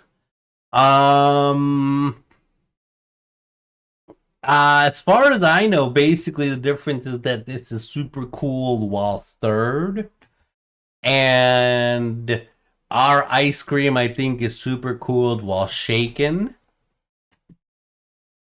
If I remember correctly, now don't quote me on that. Damage. A monk who is in tune with the elements the might monk! become an invoker. With Elemental Expression, the invoker will create waves of elemental power each time he does a critical strike. With Faith as a choice, you gain the ability to meditate, allowing you to double your energy shield. I think the monk might be a good choice. Choose between I am the Blizzard or I am the Thunder to specialize in cold or lightning. And I Shall Rage will allow you to turn into an unbound avatar. What does that mean? Each time you apply a status ailment to an enemy, you gain Unbound Fury. When you have enough, transform into an avatar to deal way more damage and inflict even more elemental ailments. What does that mean? Into the avatar? Some monks choose to reach into the darkness instead. Ooh, the shadow The Acolyte monks. of Chayula can exchange their mastery of spirit for darkness. For darkness. a resource that can be utilized to both absorb and deal damage. The Shroud of Darkness will protect you from all damage incoming, but if you take Grasp of the Void, you will deal extra chaos damage from all the darkness you have. For all the Their Dark darkness. Pact offers greatly Chaos increased resistances to resistance. chaos. Holy shit! This is a really good chaos build, so if you use not chaos inoculation, this would be good. Wow. Damage, and can allow their mana leech to not only happen instantly, but apply to their energy shield as well. My Another god, node you can sorry. take is Waking Dream. Oh, which you know allows what you to that descend to the is. domain of the Breach Demons. There You will are the see darkness. flames of Chiyula What can be the- taken to gain life, mana, and damage. Holy Jesus! The mercenary Christ. has a job to do, but which job suits you? You might choose to become a witch hunter. Obsessive Rituals will give you a sorcery ward, Ooh. allowing you to defend yourself against elemental hits in exchange for less defense against attacks. With Zealous Inquisition, your enemies have a 10% chance to explode on That's death. gonna be good. The chances doubled against demons and undead. Actually, we might play this, dude. With Judge, Jury, and Executioner, your initial hit against enemies can deal up to 30% of their life and damage, if you're lucky. If This you're is great for lucky. hunting powerful bosses. Yes! And with Witchbane, you can break your enemy's concentration, preventing them from casting spells as often as they would usually do. You could also choose to become a Gemling Legionnaire, enhancing your What? abilities by embedding gems directly in your flesh. In my eyeballs. Integrated Efficiency will give you extra skill slots. Oh, well, fuck. Dermatological Infusion Wait. gives you extra maximum It resistance gives you extra skill slots, but where do you put them? Where do your fingers even go? as you sock up more and more support. What? Adaptive capability allows you to use any color of gem without worrying about attributes, while Crystalline Potential adds extra quality bonuses to every gem socketed into your character. Ooh, that's really good. Holy So shit. those are the Ascendancy classes for the start of early That's access. actually pretty good. But one thing we haven't talked about yet is how you ascend in the first place. Yeah, how do we do that? Ascension in Path of Exile 2 requires Holy completion of one of the guacamole. great trials, which you'll find as you progress through the campaign. Each one is associated with one of the major cultures of Rayclast. What does that mean? Located in the Vasteri Plains are the Maraketh, a Maraketh. culture of rich tales and brutal traditions, who must do whatever it takes to survive in the desert. The highest position in Maraketh culture is a Sekima, and it is not a title Sekima. given freely. All aspirants must complete the Trial of the Sekimas, What a does that mean? grueling gauntlet that will test their strength, will, cunning, and patience. To enter, a warrior of the Maraketh must prove their worth by trapping the soul of a djinn in a coin, and you are no different. Oh, he's got a gin Once you coin. have earned your coin, it may be placed on the relic altar to begin the trial. This is Sanctum. This is Sanctum. Yeah, that's Once you Sanctum. have earned your coin, it may be placed on the relic altar to begin the trial.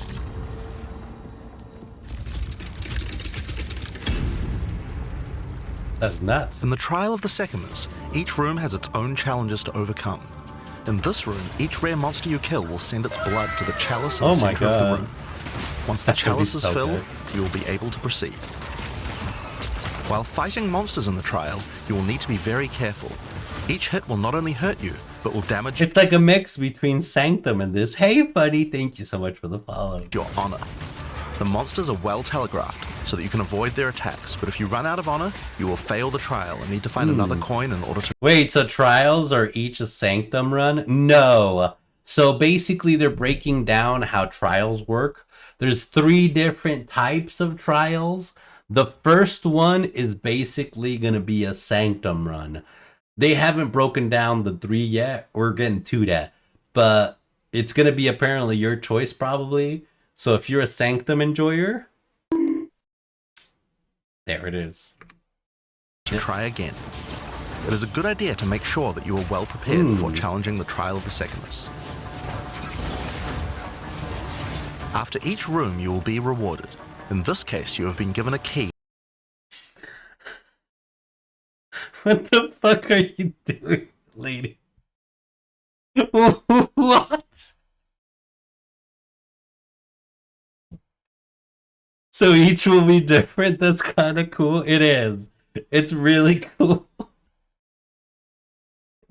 It's actually real cool that you have a choice of how you do your trial to ascend. That can be used to unlock chests later in the trial. Once you have claimed your reward, you will be shown a map of the rest of the floor and may choose how you wish to proceed. Okay, it's literally Sanctum, gang. It's literally Sanctum. I love Sanctum. Yeah, I'm excited for this. Which challenges would you like to face? And which rewards do you want to claim? I don't know, where's the mirror drops Some rooms at? are more dangerous. Yeah, where the afflicting you mirror? with debuffs that will persist for the entire trial. Yeah, we For need example, the mirrors. Entering this room will afflict you with spiked shell that will cause all monsters in the rest of the trial. It's straight up Sanctum.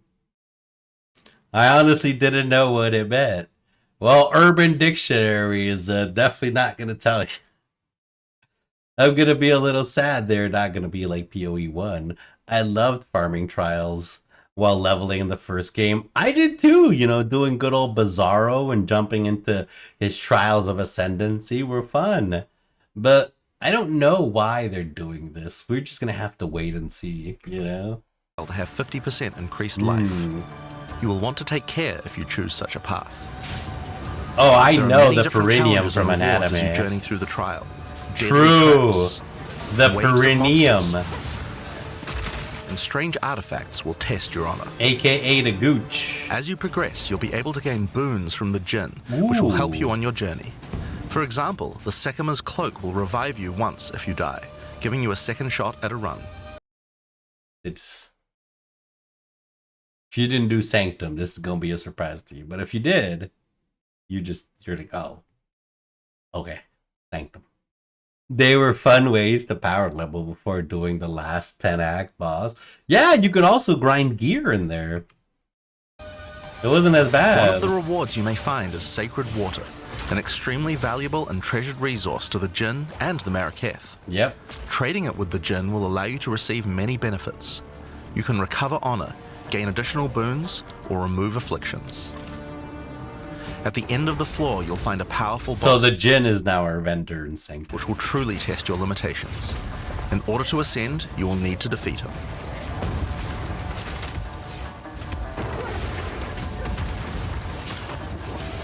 Wait, so Sanctum runners were like Delvers who never Having defeated the competed boss, you've earned the right Kitava? to ascend. But first, the loot. Ooh, so you get your keys on through there. It's crazy. Keys you have found may be used to open the various treasures in the vault at the end of the floor. Yeah, I mean, technically you could start in power levels. Sanctums are a really good experience.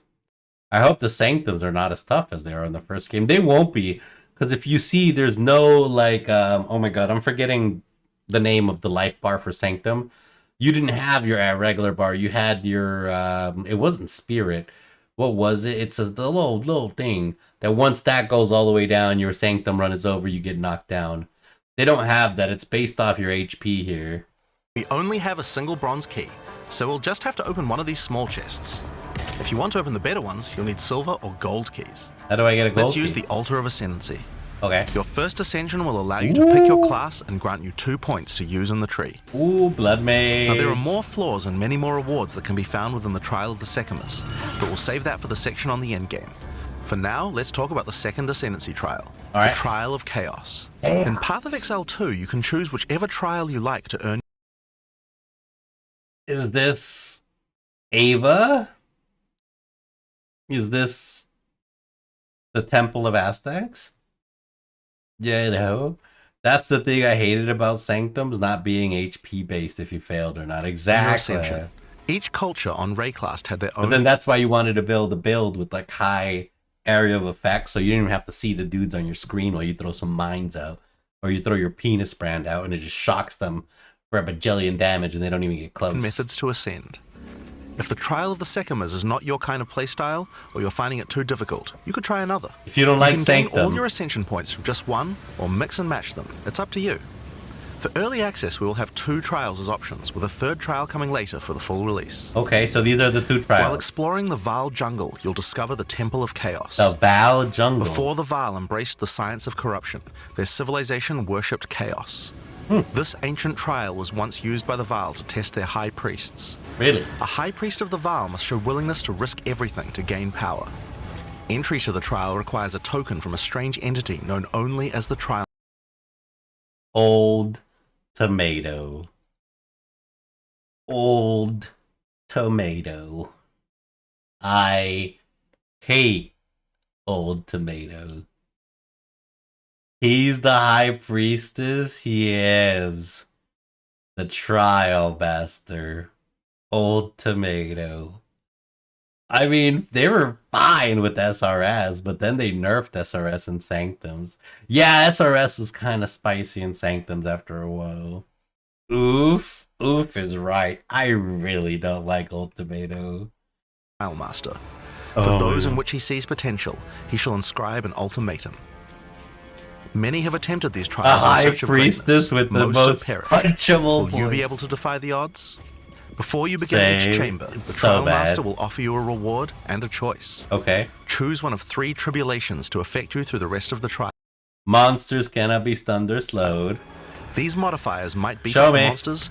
Ring of Chaos appears on the ground, detonating once they reach maximum area. Curse the Dealing player, chaos or add damage. environmental hazards like turrets or Challenge area contains turrets that will periodic fire lightning projectiles ahead. trap runes.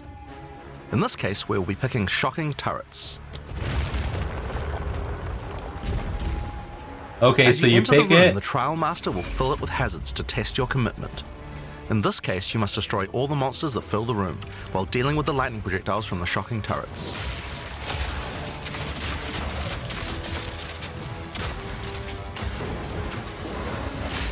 That's not too bad though. The area is really big. And you get Val items here, huh? It ain't a circle? Yeah, it ain't a circle. After each room, you'll That need to make seems a way choice. better, it does. Take the rewards you have Seems earned so way far, better than or go shit. double or nothing. Increase your rewards, but take on more risk. Double or Each nothing, tribulation huh? you add is minor on its own, but they quickly stack on top of each other and can become overwhelming. They do. There are many types of chambers in the trial. Each will test your resolve in different ways. This one simply requires you survive for a certain amount of time. Another requires you to escort the stone idol through the level as Oh, elevators full of God. monsters descend to attack. An escort mission? Should you be able to get through the first 3 chambers, you will face your first boss. The order of the bosses is random, and combined with the tribulations you have selected, the fight will never feel the same. After defeating That's the boss, you crazy. may claim your rewards. Of course, there are the items, but you also gain the right to ascend. If you already did the Trial of the Sekhmers, then you can claim 2 more points to add to your ascendancy class. So kind of like a combination of Sanctum and Ultimato. Kind of, pretty much. You pick your curse, you enter the room, and you try to clear the room. You know. Yeah, there's sometimes conditions like escort the totem, probably do this. One was stay alive. I'm sure there's going to be circles and you're going to have to stay in them for a certain amount of time. I'm sure of it. Now, it's possible to go much deeper. There are more bosses, rewards, and risks to take, but we'll talk more about that when we get to endgame. So how about we talk about that now? How about now? Okay, well, now's good. Now's as good a time as any. So far, we've only been showing you footage from the campaign. Holy Some moly. people would argue that the endgame is where the game truly begins. It does. Something that happens almost every time a new action RPG launches is people saying, there isn't enough endgame content. There Well, isn't. we want to make sure that in PoE 2, There people really don't feel that isn't. way. And we actually only changed our development priority for this recently. The first 3 acts of PoE 2 already take around 25 hours to complete if you're a new Now there is that asterisk that he just said. There's no way this takes 25 hours. Bro, how are people gonna make alts? What? The first 3 acts of PoE 2 already take around 25 hours to complete if you're a new player. This is already a pretty significant campaign. On the other hand, people spend hundreds of hours in endgame each league. We realized that finishing the rest of the campaign for early access was actually a bad idea. New player. Instead of having acts 4 to 6 in early access, we could concentrate on endgame and make that great. For new players, a 25-hour campaign is already a huge game with It is. Wii vets are good. I don't know. Speak for yourself, brother.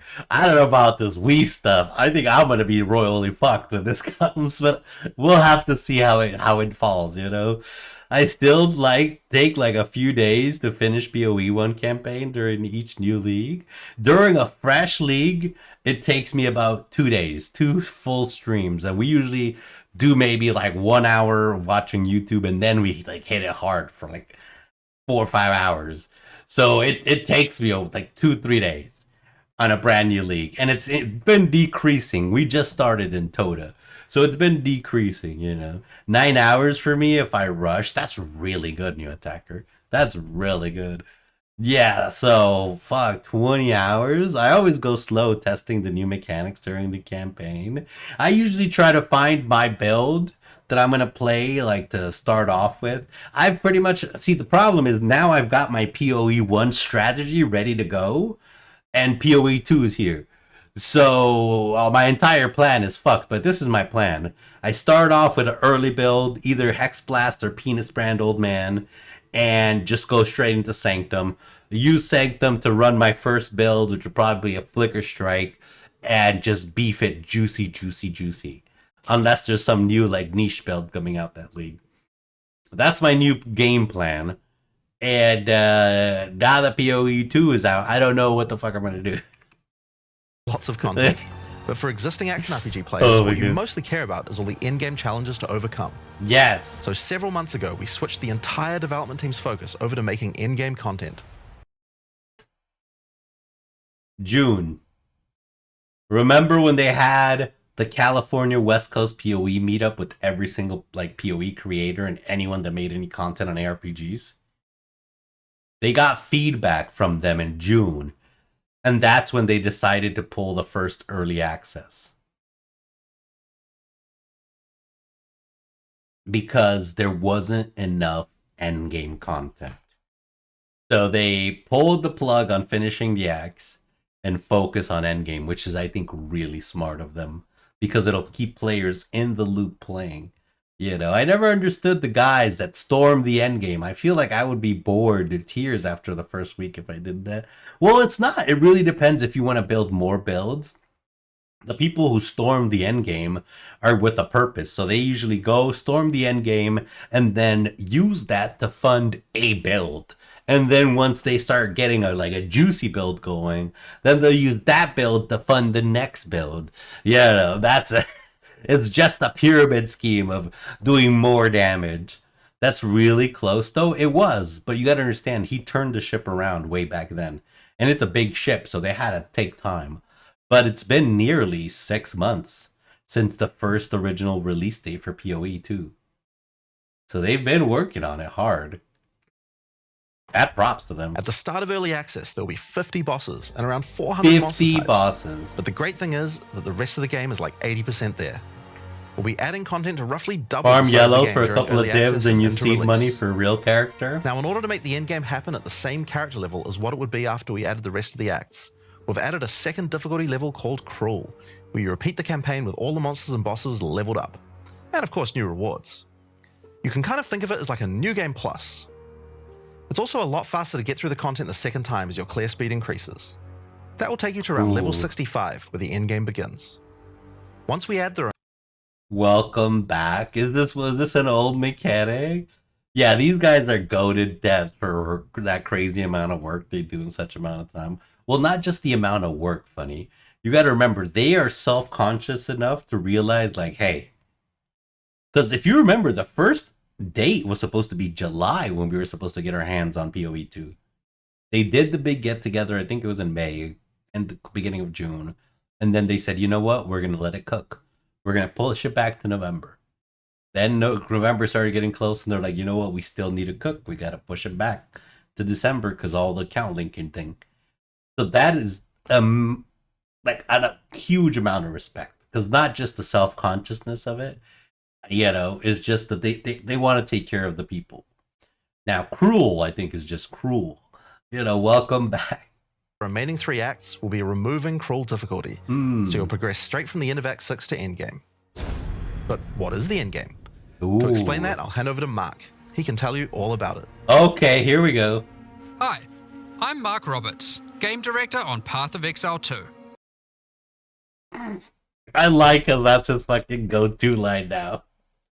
He always, every build of the week. Hey, it starts like, Hi, I'm Mark Roberts, game director on Path of Exile 2. on this build of the week, we're gonna showcase. Well, yeah, they're gamers and they still like the old school mantra of it's not done until it's good. They are. And it's such a shame that they're not able to really play with the community as much as they used to, due to some players crying unfairness. Yeah, I don't care if Mark takes world first, bro. Fucking let him take world first. Let him and his crew take it. I don't care. Just come on in and start playing again. I would believe in PoE 2.0. It was Act 1 through 4, and then Act 5 through 8, which was 1 through 4, mirrored. PoE 2.00. That's crazy. That's wild. So that's what it was back in the day. It's still crazy that Neon, the crazy PoE player, is now making the game and all the bosses that will crush us. It's huge though, right? But that's the amount of commitment and passion to this game. It's insane. So you had 2 Malachi fights. Oh wow, that's crazy. And that's while they were still working on the axe? Damn. Well, one thing that Path of Exile is known for is having a lot of distinct in-game content to choose between. True. Each in-game mechanic needs to have its own progression system, areas, Free. bosses, rewards, and player power that can only be gained from that content. We Yeah. are going to be adding a lot more over time, but for Path of Exile 2, we decided to start with 7 distinct systems you can progress through. 7. This 7. is the Atlas, and it serves It's beautiful. It also is very confusing. What are the buildings in the Atlas? Yeah, why are there towers in the Atlas that are connected to maps? Are those your favorite maps? Are your favorite maps now towers? It was PoE 3.00, 3.0.0 when the storyline went crazy with God killing. What the fuck? is the core of the endgame for Path of Exile 2. It's It's beautiful. infinite and expands in all directions. It's Now, we are not marvelous. going to spoil the plot too much here, but corruption from Act the beast has 5, blighted 6 the through land, 10, and your all in one objective is to help expansion. fight it. In the center of the Atlas, Damn. you will find the Ziggurat, a temple in which the Val research the fundamentals of space and time. Here, Okay. we can open portals to nearby locations and begin cleansing corruption and finding resources. In order to power the portal device, we will need waystones. Each Nani? waystone has a tier, which will determine the level of the monsters that you will face. To go to Okay, so each waystone, aka map, has a tier. an area, simply click one that is adjacent to an area that you have already completed. Insert the waystone and click Traverse. Portals will open, allowing you and your party to Waystones, travel yeah. to the area you have selected. So you put it in your map and it opens your portal. All the areas in the endgame feel distinct from the locations in the campaign. Holy shit, that looks And so we have good. dialed the randomization up to 11. The monster Bro, fucking Al picked the worst flicker strike to show me. That flicker your strike party looks to so travel to the good. area you have selected. Blizzard, all what the the fuck are you doing with your franchise? PoE 2 makes that company look like incompetent amateurs. You know what's crazy? If I could still get a refund for Diablo 4, I would. I would. I've literally uninstalled Battle.net. I don't have any use for it. I don't play Call of Duty. I don't play WoW. PoE 2's here. Areas in the endgame feel Yep. distinct from the locations in the Oh, campaign. that's so We have good. dialed the randomization up to 11. The monster packs you will face in each map are totally random, and the combination of them can lead to some very interesting combat situations. There are over 400 monster types in early access, and they have a lot of varied and interesting 400. abilities. Depending on which combinations you face, Honestly, never forgave Blizzard for D3. Well, that's good. Now you can expand that to D4 because they made Diablo 4 into D3. you might find some serious Yep, challenges. the hatred In continues. order to cleanse the corruption from the area, you will need to defeat all the powerful rare and unique enemies in Wow. it. Once you have done that, the area will be marked as completed and you will be able to travel past it to progress deeper into the world. If you die, then the map can no longer be run, and you will have to find another. If you die, you can't even do it anymore? Nani? So you can't die? You don't want to die in these. Whoa, the map system looks sick. It looks fucking wild. Wait, is this the last Epoch system? I think it's a fusion between their system and the last Epoch system. I think so. Other way around to get to the areas behind it. There are also all kinds of other random encounters you might run into as you play maps. One such encounter are precursor artifacts. These are ancient, corrupting monuments that irradiate the monsters around them. The monsters that feed off the corruption are drawn to their power. If you defeat the monsters and cleanse the artifact, you will get a powerful temporary buff. Yep, some of the buffs make you faster, others rain lightning or fire around you, and some even give you increased experience or help you find better items. You can also find strong boxes. These enigmatic chests guard piles of treasure, but are always how good are they? Monsters lie in wait to attack you the moment you open it, Ooh. and the boxes often have mechanisms to unleash powerful spells or dangerous debuffs. Interesting rebranding. Wait, that's another mechanic. I wonder why. It's mainly because they didn't want to say they were copying PoE 1 verbatim. But if you hear snippets from Mark, in development, they referred to them as the same thing. Yeah. You know. Of strong boxes containing different items, and you can even use your currency items to craft them on the fly, so you can optimize the contents. But be careful of opening one you can't handle. They don't just spawn anymore. That's crazy. You see that? It takes like fucking 15 seconds to open this fucking box up. Dark Souls Estus. There are different types of strong boxes containing different items, and you can even use your currency items to craft them on the fly, so you can optimize and now mobs. But be careful of opening one you can't Elden Ring Crimson Flask. Sekiro the Gourd. So, those are like the things from the current PoE League. They are. You can do a build, a strong box build, you know? You can do a strong box build. They do have the currency exchange from the current Settlers of Calgar League, you know, so we have a lot of mechanisms from PoE 1. Sometimes you'll discover monsters frozen in essences, solidified in crystalline corruption. Essence. These dangerous monsters can be broken free. If you defeat them... That's one of their easiest mechanics to put in. I can see why they did it. The essence they drop can be used to upgrade normal items to magic items with a guaranteed mod from essence farming. The altars that you get the buff after killing the mobs. Oh, well, no, I think they're just making a change to the way, the buffs work from that. Right now, you could just run to them and click them.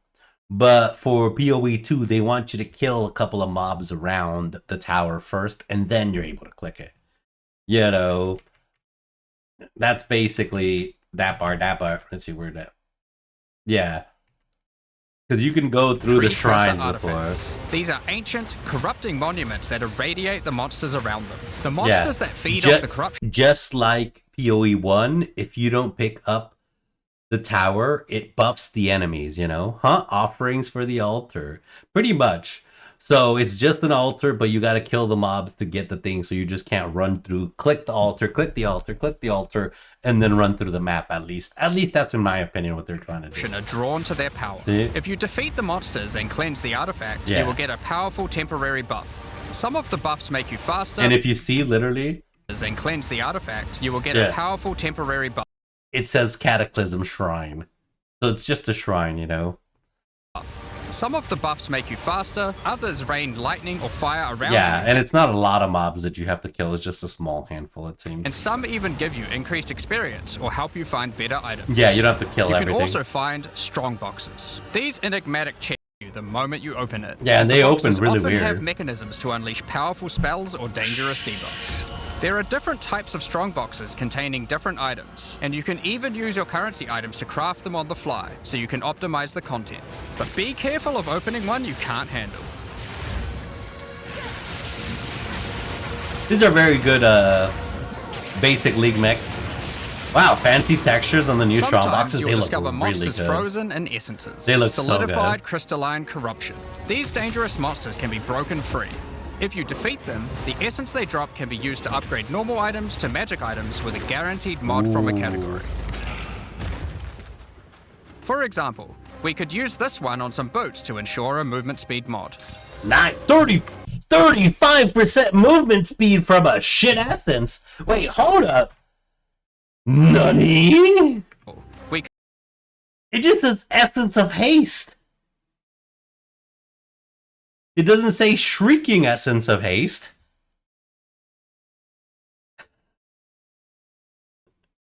That was a max roll for sure. could use this one on some boots to ensure a movement speed mod.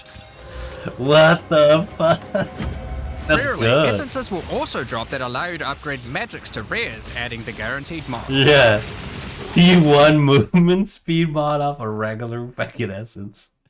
I'm not prepared with how good this will look on my 70-inch 4K. It looks amazing. I don't have a 70-inch. I think I have like a 30-inch monitor. And it looks glorious. Amazing. Fucking glorious, to be honest.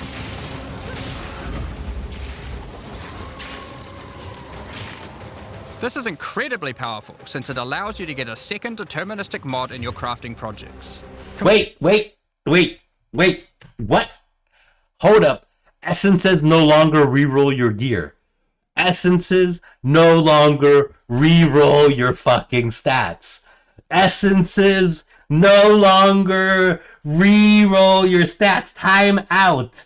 Time out. Alright? Essences now just add to your fucking gear. Hold up. Let's watch this again and see it for ourselves, okay? He's using an AUG, he's using an essence, and then he's exalt slamming it. Okay? No, that's an augment. Yes, but he's gonna go from augment essence to exalt. Watch. Incredibly powerful, since it allows So he's got the movement speed and cold res. you to get a second deterministic He's got the essence. mod in your Cold res, movement speed, and increased life. It didn't reroll shit. He had the 35% movement speed. He had the cold res. It didn't This is reroll incredibly shit. powerful, since it allows And he got the movement speed. He got the movement speed from the first essence he put down.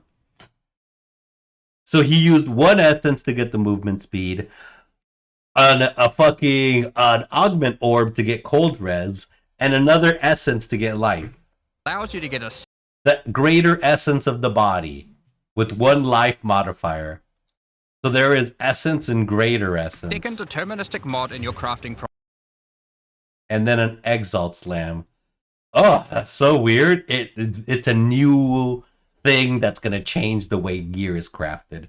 They're trying to shake up the meta. Basically, if you know how to craft god tier gear, well, you don't anymore. Figure it out again. That's pretty much what it is. Transmutes and regals. And then he's going to exalt this.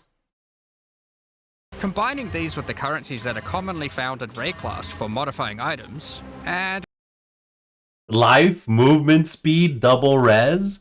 I mean, he fucked it on the mana unless you need mana and stun threshold. That's going to take a bit to get used to. It's going to take a lot of bit to get used to. we can get a very nice pair of boots indeed. Nani? Waystones, like all items, Stun can also lol, be crafted yeah. using your currency Like, items. what? Who wants stun? Nobody wants stun. Adding prefix mods will improve the Your map's dead mod. It is dead. Unless you're using a shield. Remember, in this game, if you use your shield button, you block all damage coming forward. All of it. All damage is negated in the frontal direction. But your stun threshold starts increasing. And once your stun bar is filled, you are stunned.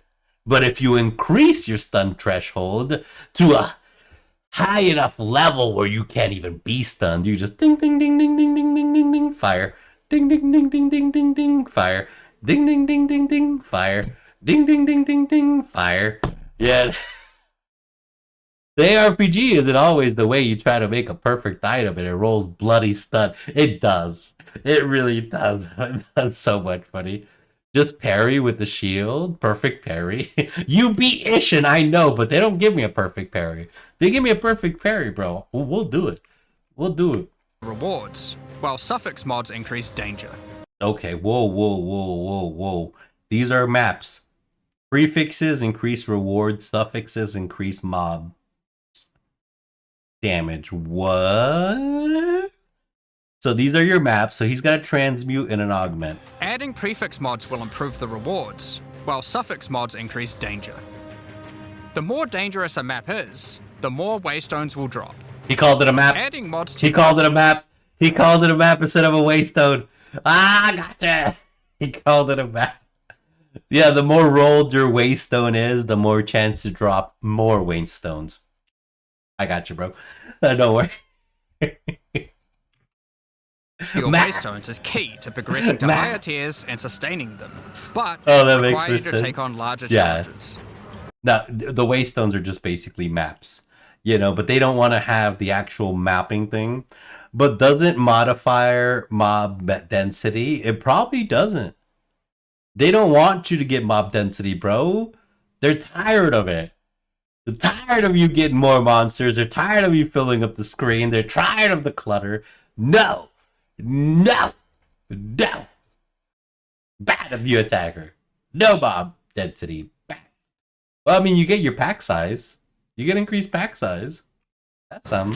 There are a variety of The factors mob you density have to looks consider when constant. crafting your waystone. Yeah. Some maps will have higher density, some He just said it. lower, some have more magic and rare chests, or monsters, some are more linear, and others more open. Make sure you explore and think about what makes certain maps good if you want to maximize your returns. As you cleanse Maximize your corruption from higher and returns. higher tiers of the Atlas, you will gain points that you can spend in the Atlas tree. Wait. That's Doriani himself. And higher tiers of the Atlas, you will gain points that you can spend.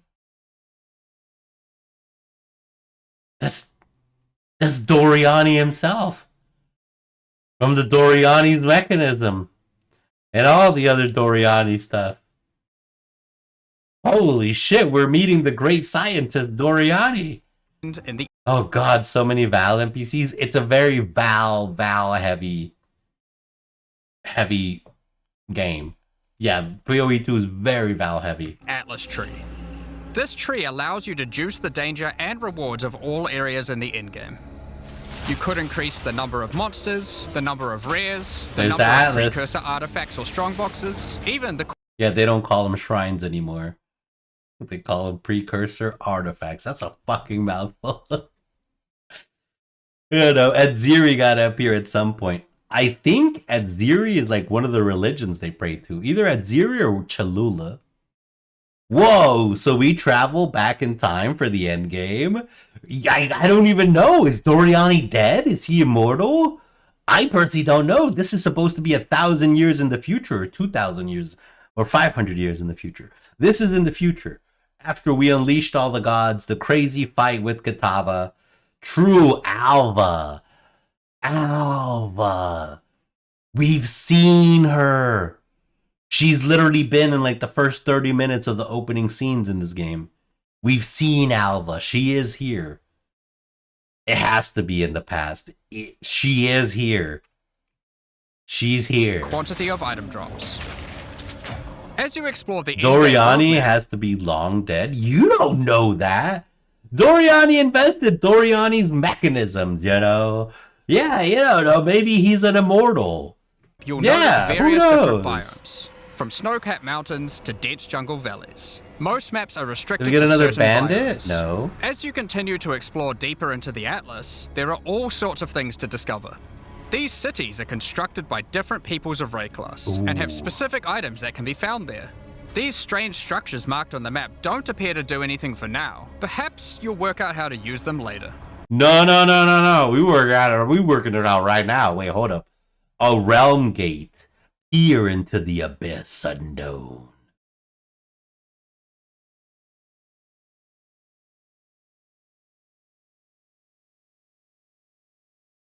Harbinger?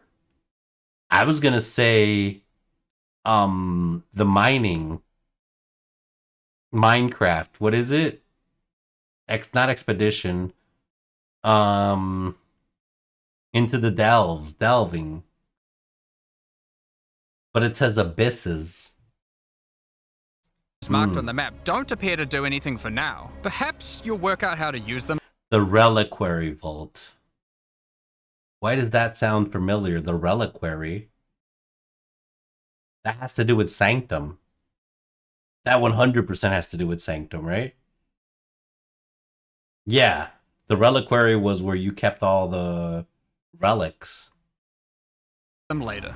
You might find unique maps like Untainted Paradise. Oh, they have the uniques. Wow, Untainted Paradise looks actually really pretty. Look at the little forest. I have to rewatch some of this Kit Kat Noodle lore vids, but I swear Doriani was around a long time ago in the first game. Was he? Maybe we gotta watch some of Kit Kat Noodle stuff. Maybe right before, like the week before it comes out, we'll catch up on a lot of lore. An undisturbed island full of beasts that give an That sounds extreme fun. amount of experience. You may even find a lonely man just enjoying his retirement who will give you a unique item for free. In addition, you can find special areas that would make a good spot to set up camp. Clear these areas of their hostile inhabitants, and you'll be able to claim them as your own hideout. You can decorate your hideout as you see fit and invite various NPCs to join you there to create your own personal base of operations. A great tool for exploration are towers. These mysterious precursor constructs are dotted around the Atlas. Completing the tower will reveal a large area around it, allowing you to scout out your next challenge. There are... How big is this thing? You gotta do towers to be able to see the fucking map and plan your route. How big is this thing? Lots of things to find, so keep looking. That's Some sections of your atlas are influenced by corruption. My God. This adds extra Fog of modifiers War to and the maps endgame in the maps, region, fun, increasing yes. difficulty and rewards. Here, slaying monsters in close proximity to each other will cause the vestiges of corruption within them to merge Atlas, together, I mean, forming yeah. powerful and grotesque abominations. You may have noticed while looking at the atlas that some of the areas have these icons above them. The icon indicates that the area contains some kind of special encounter. This icon indicates that the area has a powerful boss. Ooh. Because only 1 in 4 maps contain a map boss, we are able to make them very powerful and very rewarding. 1 in These 4 maps contain a boss. How do you know you finished a map then? Clear all the mobs? bosses come from the campaign, but have had their difficulty increased with changes to AI and some of their abilities. It's worth noting that because you can see where the bosses are, you can choose to take them on or avoid them. If you do choose to hunt bosses though, then you will be rewarded with special points for the boss hunting section of the Atlas skill tree. Boss the points here hunting. will allow you to specialize in boss killing, giving you much greater rewards for defeating them. Yes! That's what we gonna For do. each different type of content in the endgame, we are adding specialized trees in order to make it so you don't feel the need to respec your points. Wait. What? So your core Atlas tree, which is the center main, will have 30 nodules on it, 30 points that you can spend on it. You can spend up to 8 points on every other individual tree. Looks more segmented, it does, but you have to do the league mechanic to get more experience in that league mechanic to increase your league mechanics tree passive points. It's weird. When you change between different Little types pleb's of gonna content, see all these we will be trees showing once you again and 7 close of the these by game the and end of it's this done presentation, so there is still a lot I think more they're trying to ease it up. I don't think they'll even show you this until the end of the acts, probably. to come. Bosses are not the only icon Yeah. you will see on the Atlas. Let's take a look at one of the endgame systems, Breach. If you Breach! Oh shit! The trees are much smaller, true. They are more bite-sized. They're more digestible. It's not just one giant fucking tree, and then you see your other giant tree. You know, because you guys fucked with me on the first day. They're like, oh no, that's just the first tree. There's a whole second tree, and I'm like, what? But the Atlas tree isn't that crazy. you played PoE 1, you might be familiar with Breach. For PoE 2, we Whoa. have created sequels to several PoE 1 leagues. While the mechanic is familiar, the monsters, bosses, rewards, and progression are all new. A breach is a tear in the Cool. fabric of reality. Opening it will allow you to see the demons and otherworldly monstrosities that lie in wait on this other plane of existence. The By demons. engaging with a breach, you'll create a bridge between their world and Rayclast. In order to keep the breach open, you will need to kill the demons that pour forth. The faster you can kill the monsters, the more monsters you will fight, and the more loot you will find. You can also find clasped hands that will open and drop more items if you run over them. These can be a good boost to the rewards of the breach, so keep an eye out. Ooh. One of the rewards that you may find while fighting monsters from Breach are tablets. What the hell is Tablets that? are special items that can be used with precursor towers to add more encounters to the Atlas.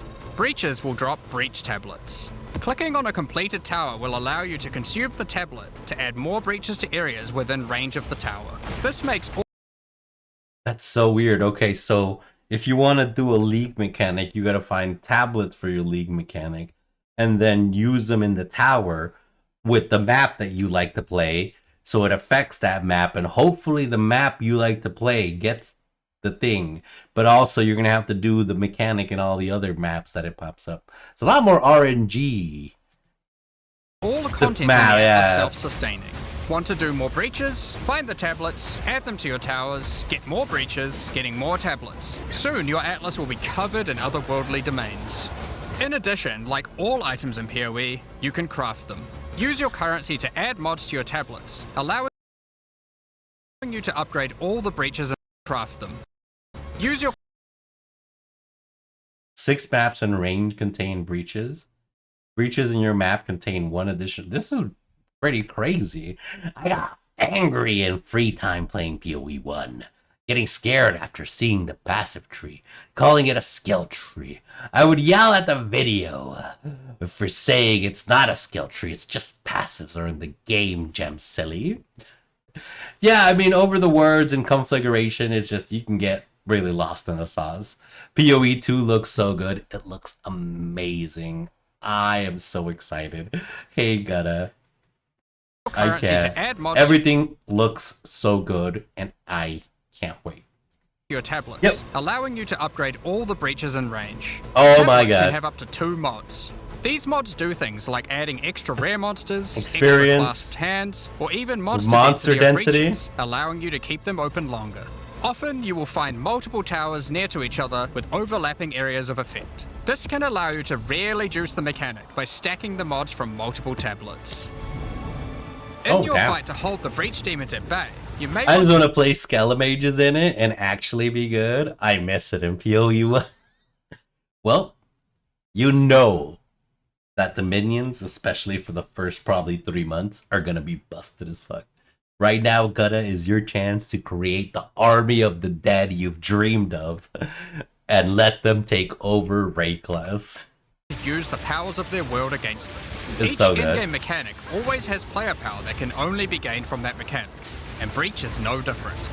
In Breach, you will find catalysts. Catalysts. Items that can increase the quality of rings and amulets by improving specific mobs. Okay, so catalysts don't drop from old tomatoes. They drop from Breach here. You can also find Breach Rings, a special base type that can have its quality improved by catalysts up to Wait, what? Breach rings are not useless anymore?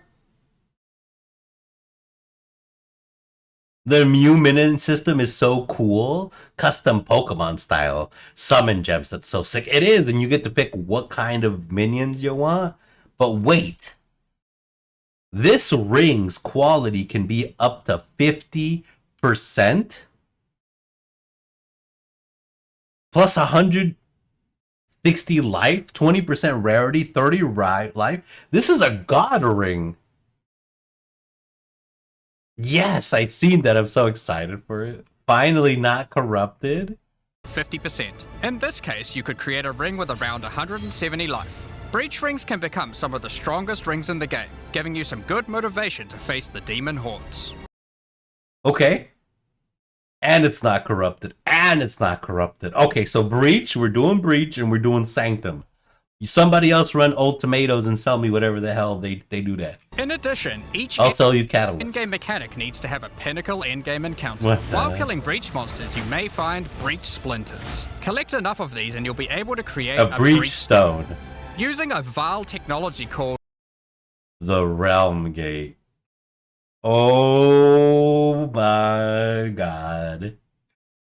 In VOE 1, all I ever did was ritual. And then they added all that chaos to it. Yeah, it got super spicy. Ritual it went 0 to 100 so fast in the last couple Realm days. Gate. You can use your breachstone to access their domain and bring the fight to them. In this twisted domain, you will find nothing but a single massive breach. Triggering it will reveal hordes of breach inhabitants. Okay. And it's just like a breach stone, you just kind of do it. Ah, I see a fellow And catalyst should you seller. be fast enough, I did a you will ton be of that able as to fight well. their leader, Zesht. We that are one. That dreamed. We Oh, nightmare. R1. Fate relies truth. This looks so good!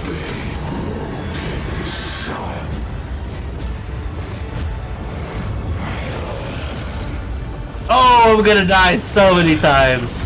This is just one of the pinnacle encounters of PoE 2. We won't be showing the rest of them, so you will have to discover them for yourself. But rest assured, this is some of the hardest content we have ever made. All these encounters have specific uniques that can only be found. Whoa, it's but that that's not trying all. to flick we you to still death. have the progression system. Defeating Did Zed you see that too? It can look like its head was gonna fucking flick him.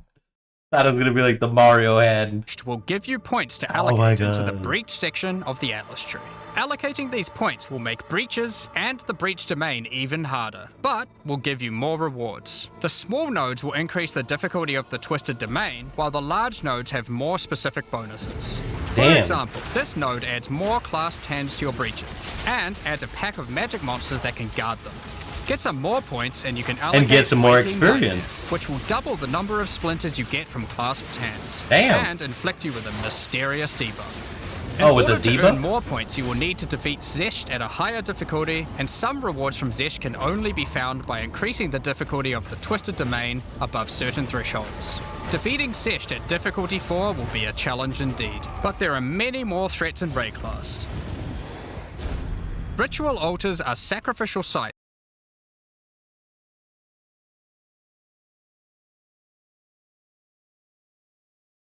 Oh. So we got Old Tomato. We got Sanctum. We got a new follow. Thank you so much, Gunna. We got Sanctum. We got Old Tomato. We've got Breach. We've got Ritual. I loved Ritual. Ritual was so good. My current build, I think I was using a Ritual setup. I was doing my current Flicker Strike on PoE 1. I was doing a Ritual stack deck tree. You know, please tell me Delve will be in PoE 2. Right now, Delve, we don't know. We hope, but we don't know. You know? You know? Built by the mysterious King in the Mists. If you encounter this symbol on the Atlas, then you know that the area contains ritual altars. Ooh. Ritual altars demand tribute. Every monster you slaughter in the circle will feed the altar. Yes. After the sacrifice, touch it to begin the ritual. The monsters you just killed will be resurrected by the King of the Mist's dark magic, and you must fight to survive. The tribute you have offered to the altar can be spent to buy powerful items, but they can be expensive. To gain more tribute, you will want to find more altars. Each successive ritual you do within an Have you area guys picked will what spawn class the you want to monsters start or revived by not the sure previous yet? ones, in Well, addition for to the ones me, you sacrificed. I'm probably going to start with either, I got like 3 options right now. I'm either thinking crossbow fucking marauder dude, I'm thinking ranger, or I'm thinking slayer. I don't know just yet. I probably won't do witch Unless SRS looks so good though. The explosion with the skulls coming out. It was so good. So good. So they're combating Ritual and the whatchamacallit League.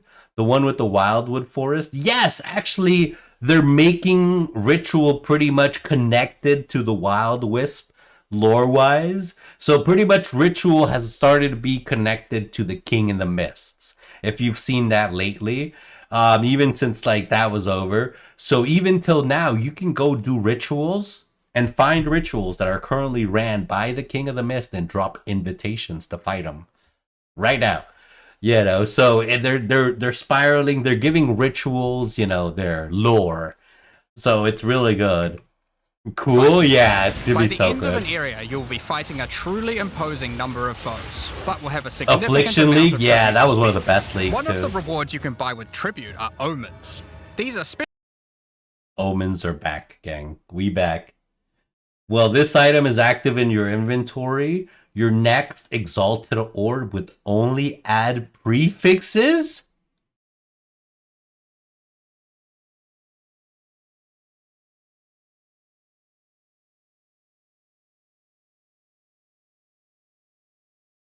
What? Oh, cool omens are in 2 nice. Crafting omens? Yeah, crafting omens. So is there a bench? So instead of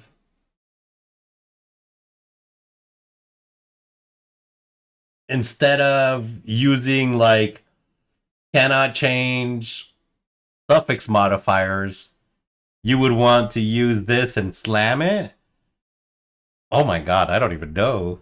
special items that allow for metacrafting. Crafting items that affect other crafting items. Have an item with good prefixes but bad suffixes? This omen will help you to remove the mods you don't want while keeping the ones you do. Add suffixes? Well, this modem is active in your inventory. Your next orb on annulment will remove only suffixes. Yes, omens are the new bench crafting. You want to remove only suffixes? There it is. Omen will help you to That's basically a prefixes cannot be changed omen. remove the mods you don't want while keeping the ones you do. There are a bunch more of these with different effects, but we will leave them for you to discover. Now don't Cool annuls have always pissed me off. Well, you can still do it. It's just really expensive right now. Around like 2 divines if you want to do like prefixes cannot be changed and then you want to annul it. It'll only remove a suffix. Or you can try to get, it'll probably also remove the crafted modifier, but it'll usually remove a suffix. Which costs 2 divine to do. I wonder how rare they're going to be in the ritual though. How rare and what will the players value them at? It's not just the rarity, it's what will people value them at. Because if they're used in really high-end crafting and they're like medium rarities, prices will still be high. If they're dropping like fucking veiled orbs were in the beginning, where you drop like 1 veiled orb every 9 Katarina fights, it's gonna be really expensive. forget that Ritual will also drop tablets, which can be used It'll be to super specialize into expensive. getting more rituals. More If you want rituals. to get to the pinnacle boss of Ritual, then you will probably want to use them. They can also be crafted to grant mods, making your rituals more rewarding. The pinnacle... So they're basically using the last epoch system of pinnacle bosses here. So you do one certain mechanic for a while to build up, you know, some sort of ramping up bar, and then you go fight that pinnacle boss for the league mechanic or whatever. I bet it's going to be a while before the crafting metagame in 2 gets figured out. Oh yeah, I'm sure it's going to be a long time. You know, probably like 3 weeks. You know, maybe even 4 weeks. Yeah. These dudes are going to destroy this game, man. People are going to destroy this game. Seems better than 1 though. I never understood. There's way too many methods in 1. And well, there is, and there's going to be in the future. Because you got to remember, this is not all the mechanics that they're going to be in that there ever will be. They've got a lot of mechanics from PoE 1 to still add in, and stuff to experiment with. So we're just not sure how many ways there are going to be to get to the equation. So, like, your goal is to get to 6. Okay? It doesn't matter if you do 2 plus 4, 3 plus 3, 8 minus 2, 2 times 3. Yeah, no, you want to get to 6. As long as you get to 6, you'll win. You know, that's how good, that's why I enjoy PoE. You just want to get to the end game results. It doesn't matter if you use this item to increase your res here, this other item to make up for this here, and then you use unique gem there, or, you know, a jewel here to make up for this, that there. You know, as long as you get to 6. That's the cool thing about it, though. It's going to be a blast watching how the pros break the game. It's going to be hilarious. I can't wait watching Spicy and, you know, fucking Tuna getting all in this, man. They're gonna have a riot. Counter of ritual is the King in the Mists. Feared by the Asmeri people, he The is King said in to the have Mist. brought eternal darkness to the Wildwood. We Yep. won't show the encounter, but just like Breach, there are a range of unique items you can get for defeating him, and you will gain points in the ritual section of the Atlas tree. That's cool. Some maps have been touched by insanity. Delirio.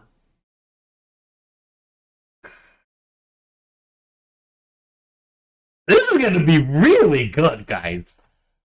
Does anyone understand how good this is gonna be? A mysterious entity has taken a special interest in you. Step through the looking glass and you will Oh, I find your love nightmares this. coming to life. When you touch a mirror, the mists of delirium will spread out across the area, infecting your mind. You must stay within the mist to maintain the nightmare. I love which is as delirium. profitable as it is terrifying. Everything you kill will increase the rewards that drop. However, the deeper into the mist you travel, the stronger the monsters We are. Be are careful not to you. overstay your welcome. Oh god, I kind of hope they would get rid of those cluster jewels. I don't know how cluster jewels even work, to be honest, right now, Funny. I don't even know how or where you would slot them. Because the passive tree is so different, but there has to be jewels because they're still unique jewels. There's so much that Rare and think of. unique enemies will become vessels for terrifying demons, who will manifest out of them to unleash powerful attacks on you. The mist also offers a strange crafting material. Ire can be combined with other distilled emotions to instill amulets with notable passives or waystones with layers of delirium. This is just not tinctures, oils. This is just oils. Yeah, except oils now add either delirium to your maps, your waystones, or they give you, if you mix a certain, you know, type of emotions, you get a notable passive on a jewel, an amulet. So that's how you would use your oils to make a notable passive on your amulet. Or you would use delirium orbs to add layers of delirium. This, they put them both into one, which is a really weird combo. Distilled emotions. By combining these emotions, you are able to instill your amulet. There it is. Binding Flash. 20% increase. Yeah, literally what I said. Yeah, literally what I said. Yeah, Binding Flash right there. The 20% blind effect, blind enemies when they stun you. So they literally changed this to oils and delirium orbs all in one.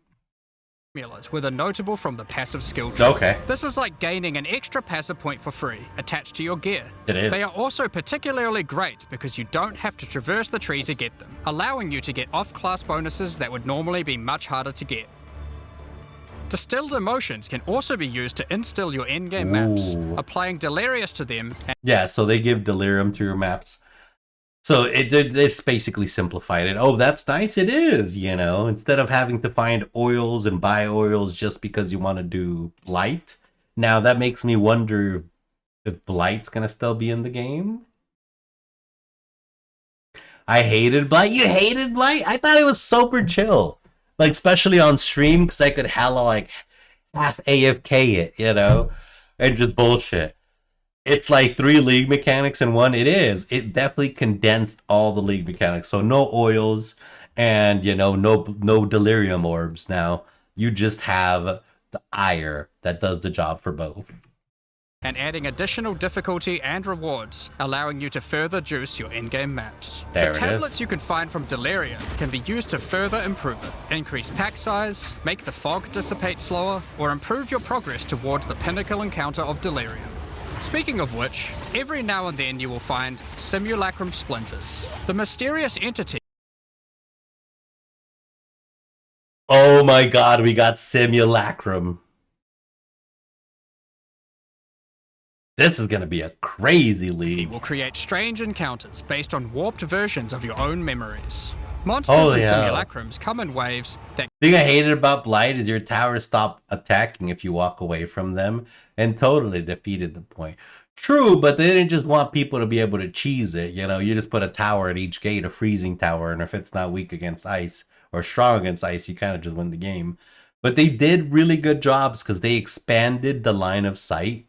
I think it's like a screen and a half or like a screen away from you. They'll still be running. So they don't have to be on your screen. They can be a little off and they'll still be working.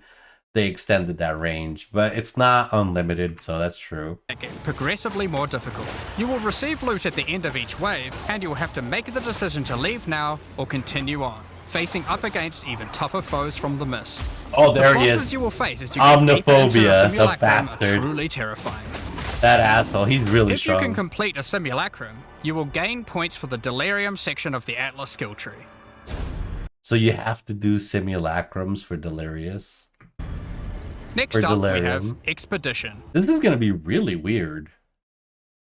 Still hated that aspect of my ADHD. Totally screwed up me on Blights. It did. That's a bummer, though. But that's why you find, you know, the good league for you. Blights are okay, but it wasn't for me. I think I'm more of a Sanctum enjoyer. You know, I enjoyed it. I truly enjoyed Sanctum. Occasionally, while clearing corruption, you will Ooh, encounter we these got Expedition Kalguran too? settlers. The Kalgurans have discovered ancient Is Rog Pog still? Is crafting with Rog still going to be just broken? burial sites with lost Verisium artifacts, Yeah. and they want you to help dig them up with explosives. The Kalgurans have marked the locations where the relics can be found. Place explosives as best you can to dig up as many as possible. True, I There is wonder, just yeah. one problem. Corruption has brought the corpses of their ancestors to life, so you might have to do a little cleanup before you can reclaim the artifacts.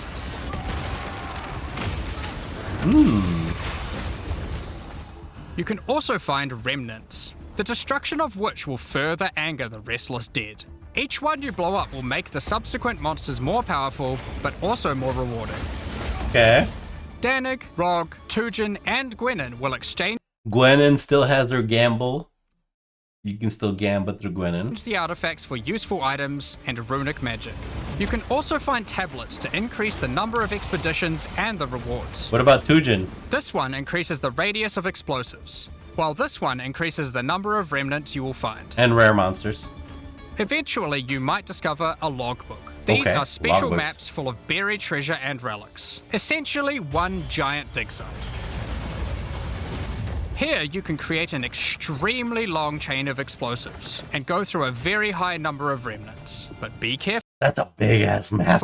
Many remnants have mods that can really brick your build, so you will probably want to avoid these ones. If you add too many remnants, you could easily make the encounter harder than you can handle. There are all sorts of interesting things buried under the ground in logbooks. You might find dripping caves and hidden pirate caches, but the most powerful encounter is Olroth, the ancient undead Olroth. commander of the Knights of the Sun.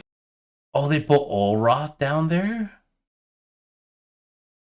Yeah, he's like the new Dark Knight that they added artifacts when this league. The Rune Defeating Knight. him will grant you unique rewards, Olroth's as well as points to Resolve. spend in the expedition section of the Atlas tree. Yeah, you think he'll drop Olroth's Resolve, the fucking unique flask? So those are the in-game systems on the Atlas, Oh, but we yeah. are not done yet. Think The Olroth trials will we drop talked about Olroth's earlier have Resolve. much more content when you get to in-game too.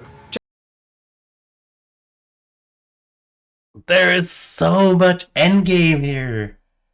Just like the other in-game systems, they also have progression mechanics, unique rewards, and player power that can only be gained from them. As you get higher level coins for the Trial of the Sycamores, you will unlock more floors to explore.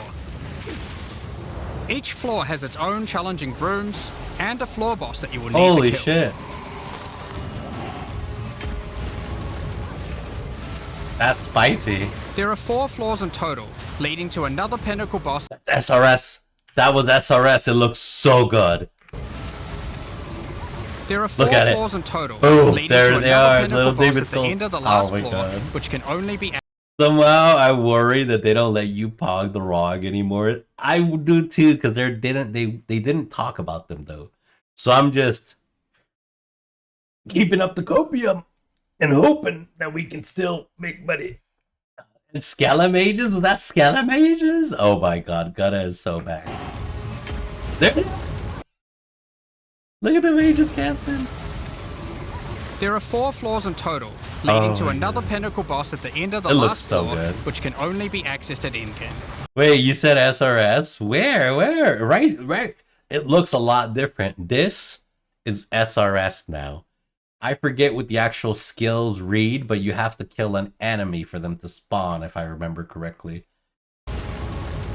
Yeah, so she's gonna throw a fireball. The fireball is gonna kill the enemies and start causing a chain reaction of SRS. There are 4 Boom. She's gonna die, and then skulls are gonna leave her body and start more skulls over there. floors in total, leading to another pinnacle boss at the end There of the it last is. floor, which can only be accessed Looks like at Sorks endgame. use SRS. The trial- Well, anybody can use SRS. It's not, nothing's limited here by class. You know, if you want to use it, you can use it. They'll have recommendations they're gonna make for people who don't want to experiment. You know, but like a Sork skill, I mean, true. So they used their flame to propagate an explosion, and that explosion is what triggered the SRS, which is a summon skill. True. Trail of the Sekimas is where you'll find jewels, which you can socket into your tree. Jewels? These are like passives that you can Jewels! Cluster jewels? So it's kind of like a combination of zombie and SRS. Now, kinda, yes, you raise the dead, but you have to kill them first. You can't just, you know, like the source, like the necromancer, you know, just summon a whole bunch of SRS skulls and just start attacking. You know? craft with your currency items. They can be really Yeah. powerful as they allow you to stack modifiers that So nerfed into the ground for some bosses unless they have mobs. Yeah, I think so, but they're working with Spirit on how mob summon, but don't quote me on this. I have no idea what's happening. I don't know about the SRS here. We'd have to check it out again. may not be easily accessible on the tree normally. This jewel gives lightning damage and shock chance, for example. Okay. There are quite a few jewel sockets on the tree, so it's possible to gain a lot of power here. There are also other types of jewels that don't provide any bonuses themselves, but affect other passives surrounding them. This jewel Ooh. increases the effect of small nodes and radius by 25%. With careful placement in the tree, you could get a significant amount of power from it. There are also unique jewels available with very interesting effects, but you will have to find those for yourself. In order to push further into the trial and uncover the secrets of the Maraketh, you will want to take advantage Thank them. of its progression system, relics. Yeah, relics. Relics are items that can be placed in the relic altar as you start the trial. Yep. They give special bonuses that affect the trial, making it easier. Uh-oh. What is honor? What is honor? I'm sniffing some sanctum bullshit. I'm sniffing that sanctum is endgame sanctum is just the way endgame sanctum used to be. I'm a sniffing that it's gonna be based off a different health bar, probably honor. And increasing its rewards. Of course, you can craft these with your currency items, making Okay, yeah, you couldn't craft them before. them even stronger. Yeah, you couldn't If just you can roll them complete the before. entire trial overcoming all 4 floors, the final boss will reward you with one of many No, unique relics. bummer, These relics will yes. be consumed when used on your next run, but can reward you with unique and powerful items. For example, this is the Last Flame. If you use it, you will have only 1 honor for the entire trial. 1 honor. There it is. There it is. Maximum honor is 1. So that's your fucking life. But they don't show me it. I don't see the fucking bar anywhere. It's usually right here next to me in the center.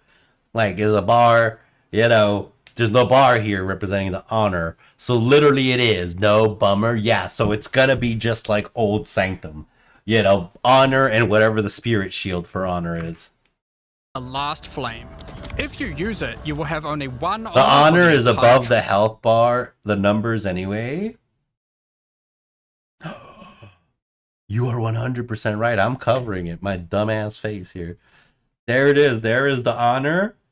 1 of 1. There's his life. There's his shield. And there's the reserve.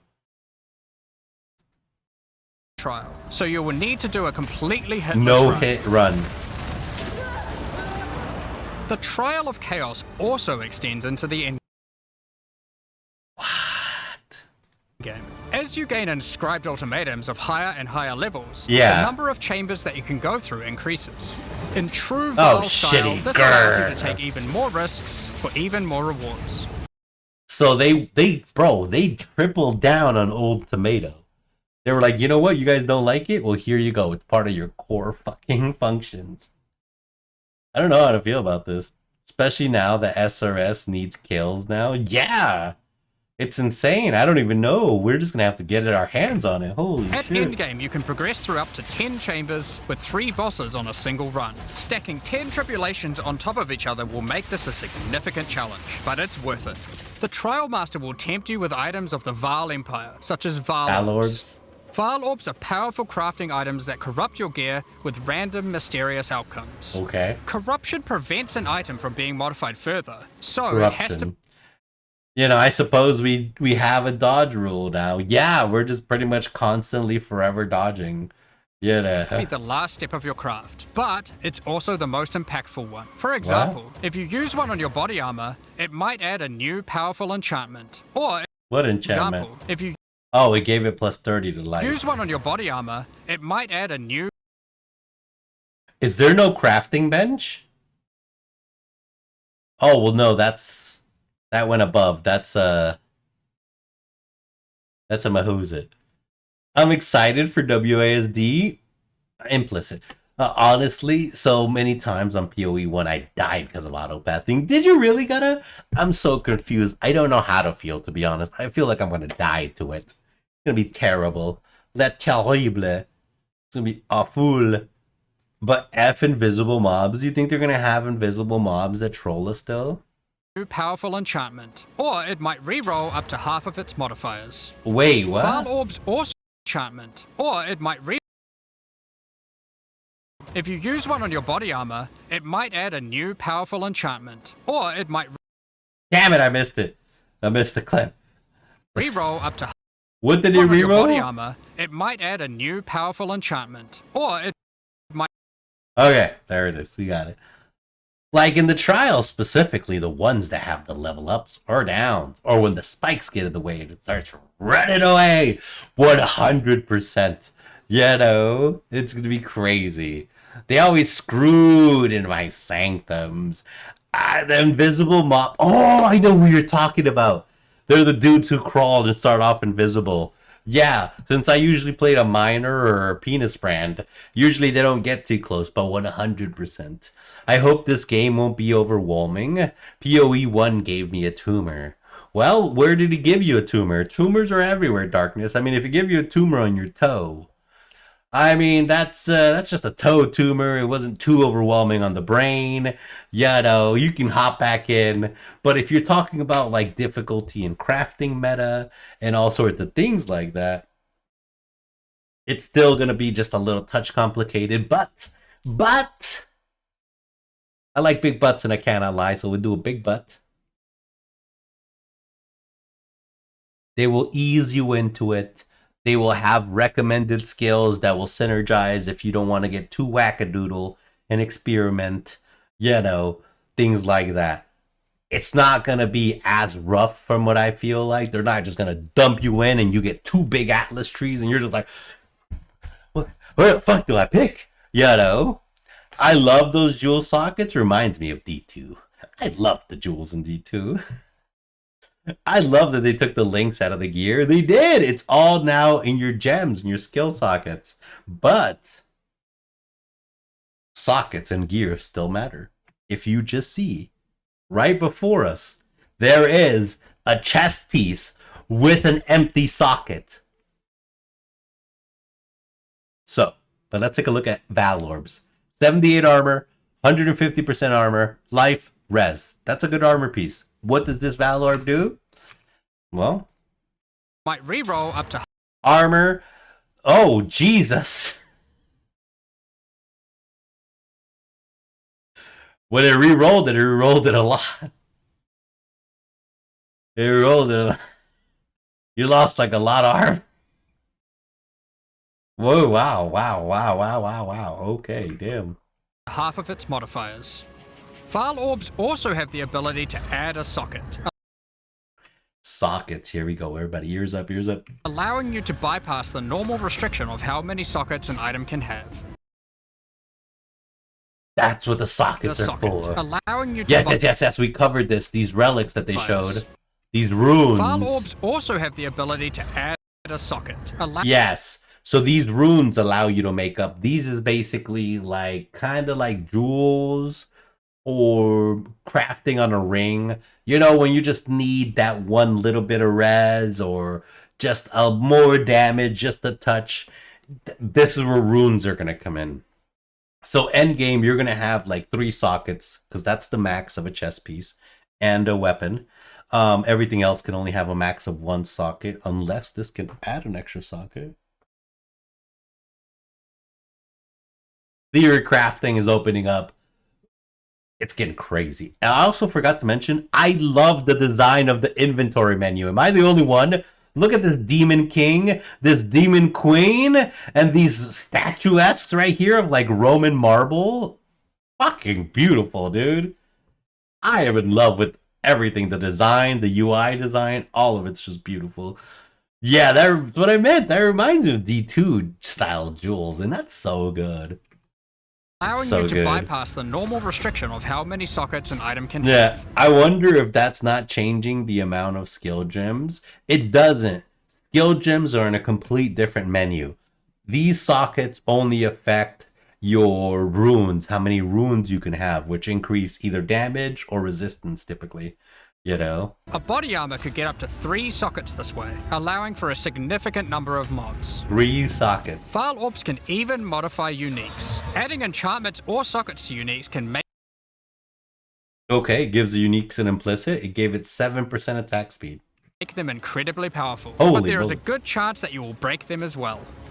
The Trial Master will also occasionally offer you soul cores. Soul cores.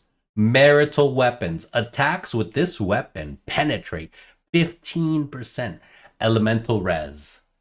Armor plus 15% elemental ailment threshold. That's fucking nuts.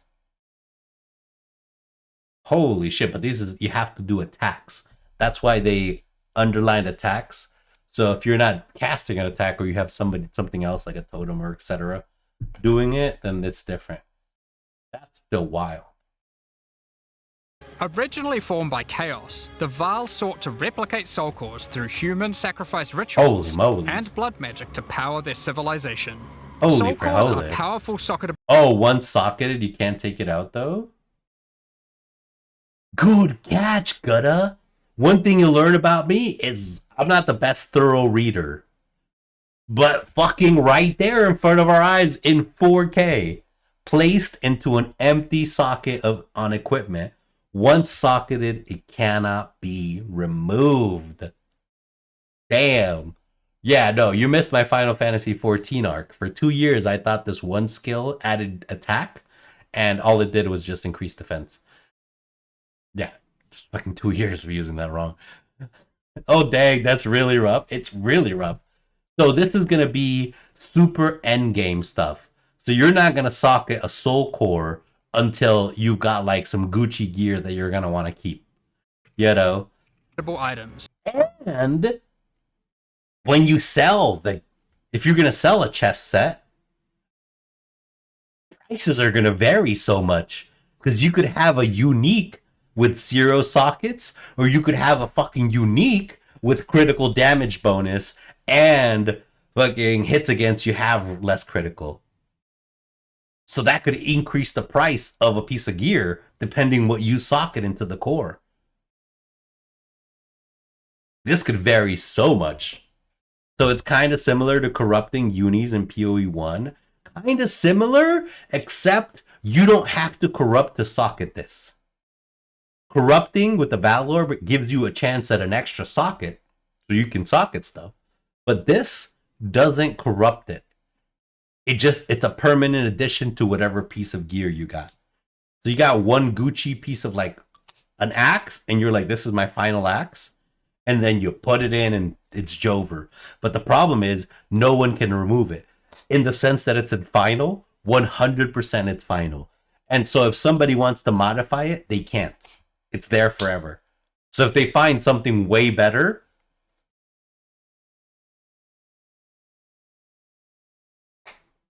a rip bozo, get a new weapon. Or it could lower the price as well, because I think most people would want empty sockets.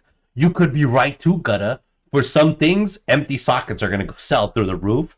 And for some shit, some sockets are going to sell. It's going to vary so much. Because if you have something that has a good socket, it's going to fucking through the moon. And that's going to be like the meta for that piece of gear. And then you're going to be looking for the thing, for the core. And you're either going to be looking for the item. It's going to be crazy. I'm so excited. With mods that cannot be obtained from regular runes. Oh my god. Like all in-game content, there is of course a pinnacle boss. The final chamber will drop keys to this mysterious door. That's Some so good. say this is where the Trial Master himself resides. Perhaps you are willing to take the risk to find out. Toda. Had enough yet? Because there is still just one more thing. My brain is pulsing with explosions. What do you mean there's more? And there's the most more. difficult content in Path of Exile 2. While mapping, you might come across this fortress that has emerged from underground, surrounded by an enormous maze riddled with danger. Is the maze preventing something from getting in, or something getting out? This fortress is of ancient origin, and its construction has similarities to the towers and tablets that you have been using on your journey through the endgame. It is clear from the entrance that there are 3 keys required to enter. 3 keys? Local factions are vying for access to the fortress in order to seize the power they believe will be inside. You had me have Each custom of the minion faction's Jules. leaders have managed to get their hands on one of the keys, so you will need to defeat them. Each faction is led by an Uber Act boss. You can see one of them inhabiting the city, but in order to fight him, you will first need to defeat their 2 lieutenants in the adjacent zones. Be careful. If you fail against either of the lieutenants, or to kill the leader, they will move on, and you will need to find them again. Kill all. So if you fail this, they reset, move maps, and say, good luck, find us again, try again. Some people are gonna get fucking pissed off. It's gonna be great. Oh my god. Imagine needing the last key and that dude just keeps boop. Alright, you tried. Go find me in my next zone. All the Uber bosses and you will gain access to the fortress. Oh my god. We aren't going to spoil it as we can't wait to see you guys attempt it for the first time. Oh, but is there a tree you exciting. get points in after killing it? Of course Please there tell is. me they This could is have part of completely Exile. removed There's reject. always another tree. So these are your challenges for PoE 2. As you can see, this project is crazy huge. Way bigger than even we expected when we started out. But how do you gain access? Well, during early access, you'll need a key to get in. There it is, gang. Here is the official announcement. This is where they try to pry money from my wallet. I can literally taste the ramen noodles. It's literally, I can literally taste the ramen right now. They're gonna do something fucking huge for this release, aren't they? They are. I bet you they are. Alright, let's see Thank it. our existing PoE supporters who have spent more than $480 we'll be giving you guys a key for the PC version for free. Anyone else who wants one can get one by purchasing one of This looks sick. This looks so sick. the Okay. new early access supporter packs that have just been released to Show the store. me. If you just want early access to PoE 2, There it is. then you can get a key in the $30 early access pack. The pack also comes with $30 of points to spend in the MTX. There it is. I'm definitely getting a key in my email. I'm not. I definitely didn't spend that much. Yeah. I'll be getting a key. And like I said, I can already taste the chicken ramen for the next 4 months. I don't know how much I spent in the first game. I have 177 plus tabs. That is madness. Hey, hi, new attacker. Yeah, oh my god. We reached the part where they had tried to pry their money from my cold, dead hands. Yo, she said key, not hey. I read hey. Key. Oh my god. And I have a crap ton of pens and armors and weapon skins. That's huge, funny. Let's see how they try to get us this time. They got a kiwi. Oh boy. Store. But we also have a variety of other supporter packs That looks sick. filled with exclusive microtransactions, points to spend in the store, and even I'm okay on the armature. physical items. The cosmetics can be used right now I don't know about the green armor, dude. in PoE 1 and in Path of Exile 2 when early access starts. That looks so pretty. Most of this footage has been recorded in Path of Exile 1, since that I usually try a league. If I like it, I pick up a supporter pack. Same. I think the only league I played that I didn't actually like pick a pack up is Necropolis. Yeah. I started in Toda.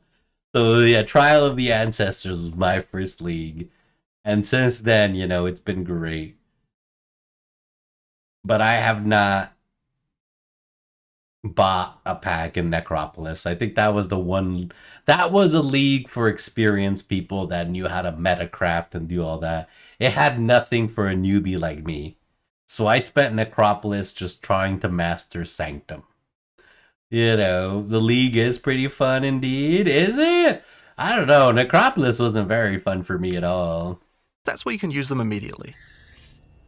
The Lord of Ogham supporter pack contains a cosmetic armor set befitting of the Count of Ogham himself. That looks sick. There is also a matching back attachment which has an alternate variant depicting the influence of corruption. Also in this pack you can find a portal formed of the rusted armor of the fallen soldiers in the Red Veil of Ogham, and the offspring of a vicious crowbell boss found in the Hunger What Games. the fuck? This one doesn't look so vicious though. That looks funny, like a little goober. Oh wow, I have over 35,000 hours in the game since open beta of the first game. Holy moly jackamole. I only have 23. I'd get bored of playing alone. I have no friends to play PoE. And I like playing with people. Well, I think you'll be getting into the right game because it feels like PoE 2 will be more structured for multiplayer and group play, as well as with the cross-play ability, as well as a lot of the things that they added in, just quality of life. I think it'll be a good game for group play. You know, I always play solo. I usually end up solo, but towards the end, we always end up running with whoever's here. Usually Suchi, John, new attacker. We end up running some, you know, stuff. Deuce sometimes even jumps in. You know, yeah, we got a lot of people. Yeah, PoE pops off. People join up just to run random stuff.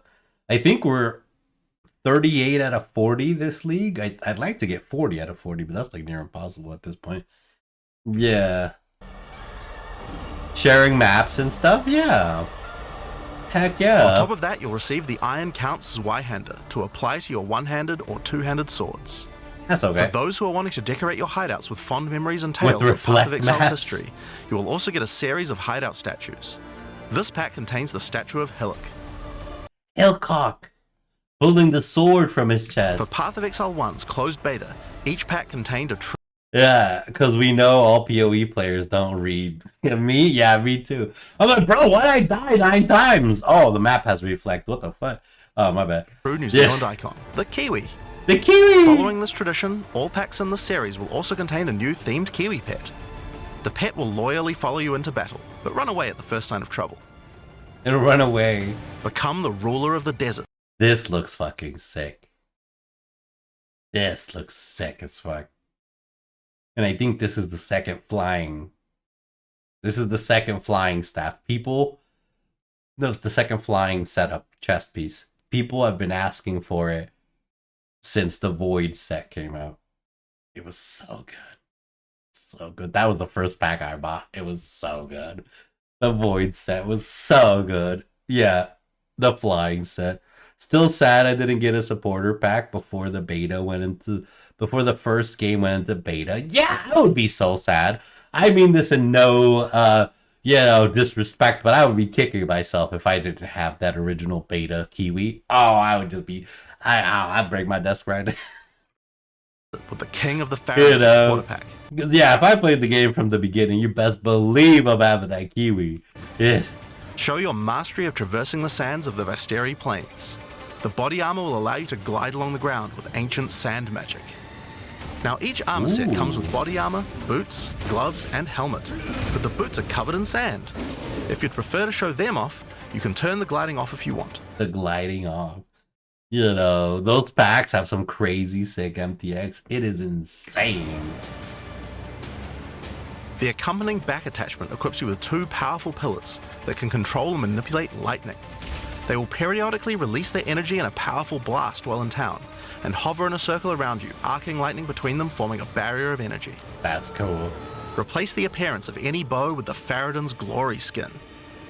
A bow Replace skin? the appearance of a spear with the Tyranny's End spear skin. This spear skin can be applied to staves and war staves in Path of Exile 1. If you want to truly show your worth as a King of the Faradin, then you definitely need your trusty, moving, entire city fortress known as the Dreadnought to travel across the Vasteri Plains. In Path of Exile, you can decorate your hideout however you like, and it's no exception. What? What? Those dirty sons of bitches. I can taste the ramen now. Oh my god. Oh, yeah, ramen and ketchup. Ramen and ketchup. That's gonna be the next 9 months.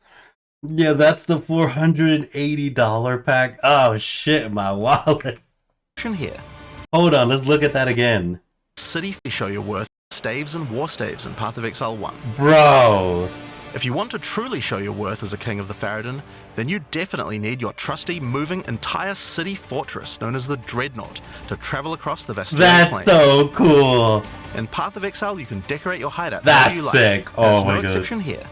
It comes with a variety of thematic elements to use, or use decorations from elsewhere in the game. Additionally, so cool. you will get the Deshret's Blessing level up effect. The King of the Faradin Kiwi pet. The King Kiwi. And last but not least, a statue depicting the Vaal Oversoul from Path of Exile 1. Oh, that's okay. For those who don't know how supporter packs work, each pack comes with all of the cosmetics from the previous tier. Well, it's kind of worth just for the Howl's moving hideout. And you know what's funny? That's just the second tier, brother. That's not the $480 pack, Gutta. Yeah, that's the second tier. That's $120, I think. So you'll get all No, brother, it's 4 stages. We got 2 statues right here. all the items from the Lord of Ogham supporter pack as well. The Thaumaturge of the Vaal supporter pack features an armor set and back attachment themed. Oh, they're gonna take my money. Yeah, if that hideout is only the second pack, oh, the second one's gonna take my money. True, I think the first one is 60. It is, and it does apply. So if you just buy a key, you get the $30 credit if you do want to step up to the $60 pack. around the Damn. Vaal and their pursuit of science and progress. You can find the Soul Core weapon effect in this pack, which causes thaumaturgic energy harnessed from sacrifice to The spill pack from your tier weapon. 2 though got me. This pack also contains Doryani's Idol.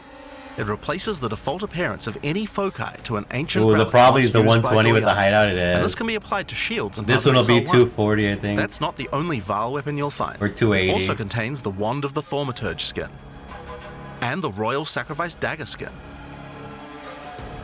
You wouldn't think to put sacrificial gems on a Kiwi, but the Vaal did. Thaumaturge of the Vaal supporters will receive the Thaumaturge of the Vaal Kiwi pet Oh my god. and the Statue of Dominus.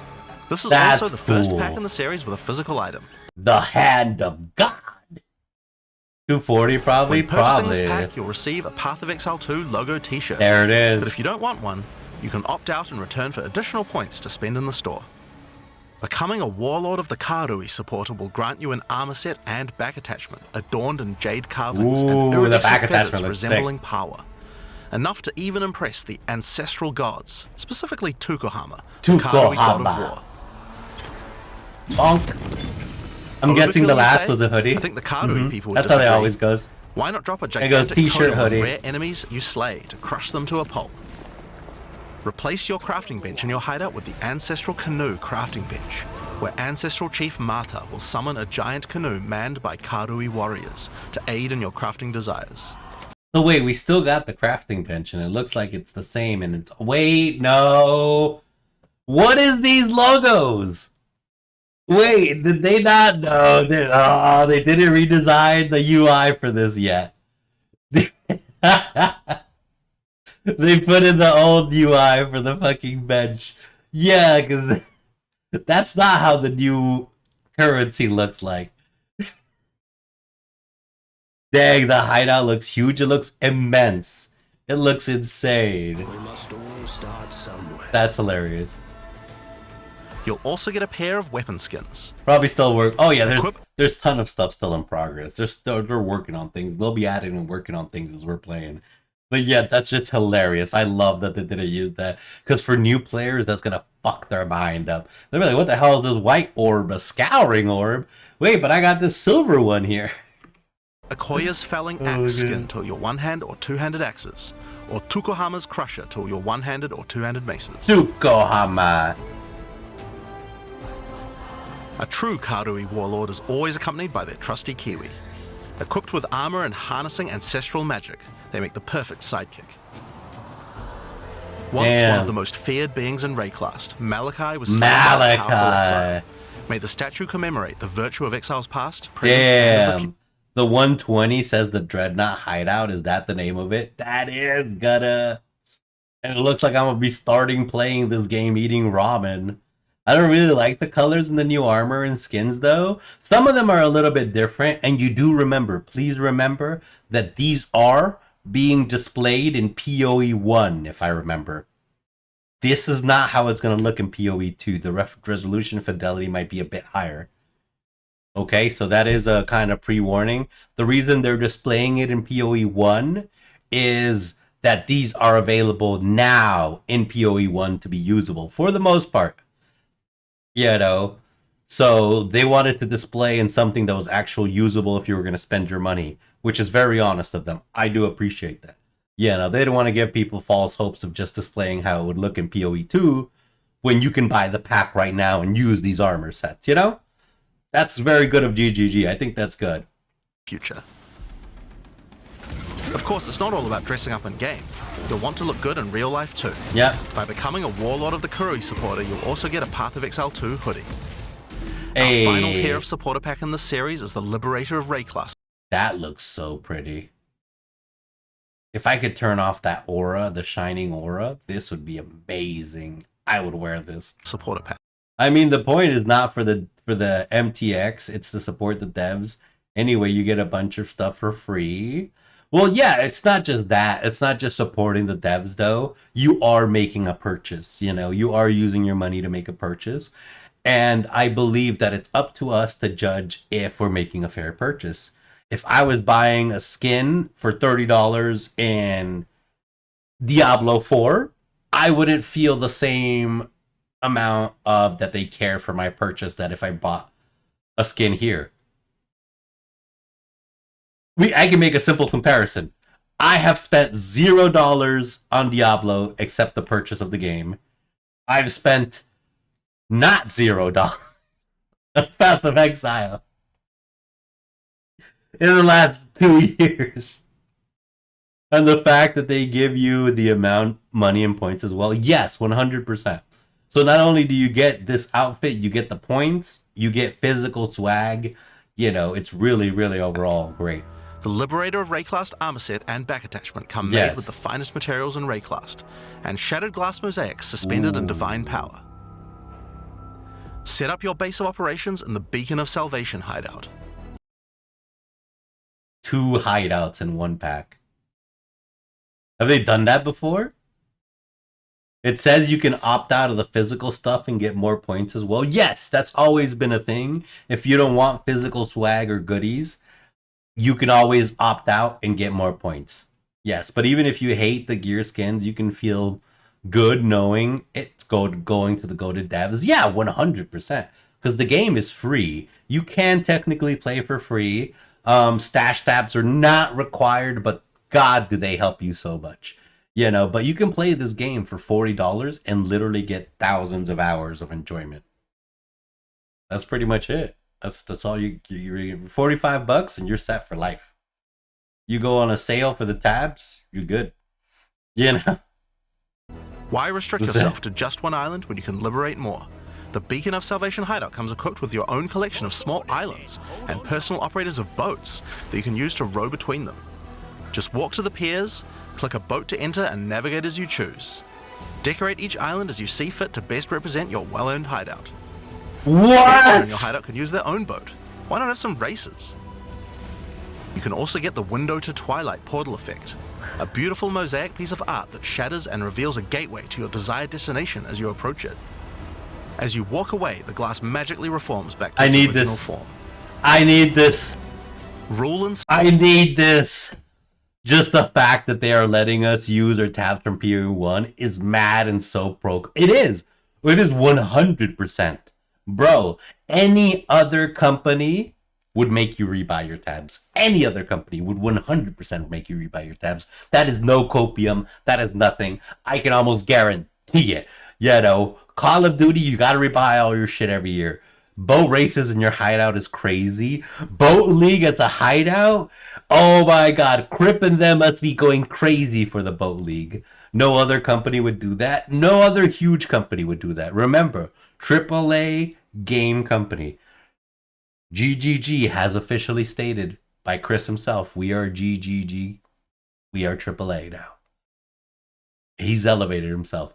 No other AAA company, I don't believe, would do this. Not even Digital Extremes. I don't think so. Not to this extent. No way. You know, they would be okay with you having to repurchase your items because currency is not insane to get. But they just make it work. Style with the Throne of the Ruler map device. Sure, this map device can create portals to in-game maps, but it also comes with a throne you can sit on to oversee your growing kingdom. I love Look this. down on the plebeians. Probably not if they make a Warframe 2. Well, you can actually find that out when they make a Soulframe. You know, I'm sure they'll make a Warframe 2, but I don't know anytime soon because the graphics are still pretty competitive. But Soulframe's coming out. I wonder if you'll get any perks for being a spender in Warframe. That'll be your check right there. You know, Soulframe is going to be their, I believe, single player MMO or RPG style thing.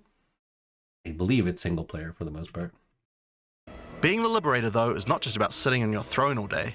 If you do decide to join the fight yourself, you can leave a High Priest in charge as your second in command. Ooh, Liberator of so Ray class cool. supporters will also get a set of varied weapon skins. The Light of Divinity Scepter skin, the Deliverance crossbow skin, the Justice flail skin, and the Redemption shield skin. Damn. Once again, you'll have an accompanying Kiwi, and of course a statue depicting one of the most iconic events in Rayclast's history. The battle between a powerful Exile and Kitava, the Insatiable. Oh, wow. With the help of two deities, Sin and Innocence, the Dude, this set is beautiful. White statues with gold accents. Exile was able to defeat him once and for all. This supporter pack also contains the Path of Exile 2 art book. This 215-page full-color art book includes a huge amount of amazing concept art and lore produced during the long and exciting journey of Path of Exile 2's development. And finally, Path of Exile has a tradition of letting the community participate in designing game features. For Path of Exile 2, we'll be adding the Twilight... That's not really a sequel to Warframe, though.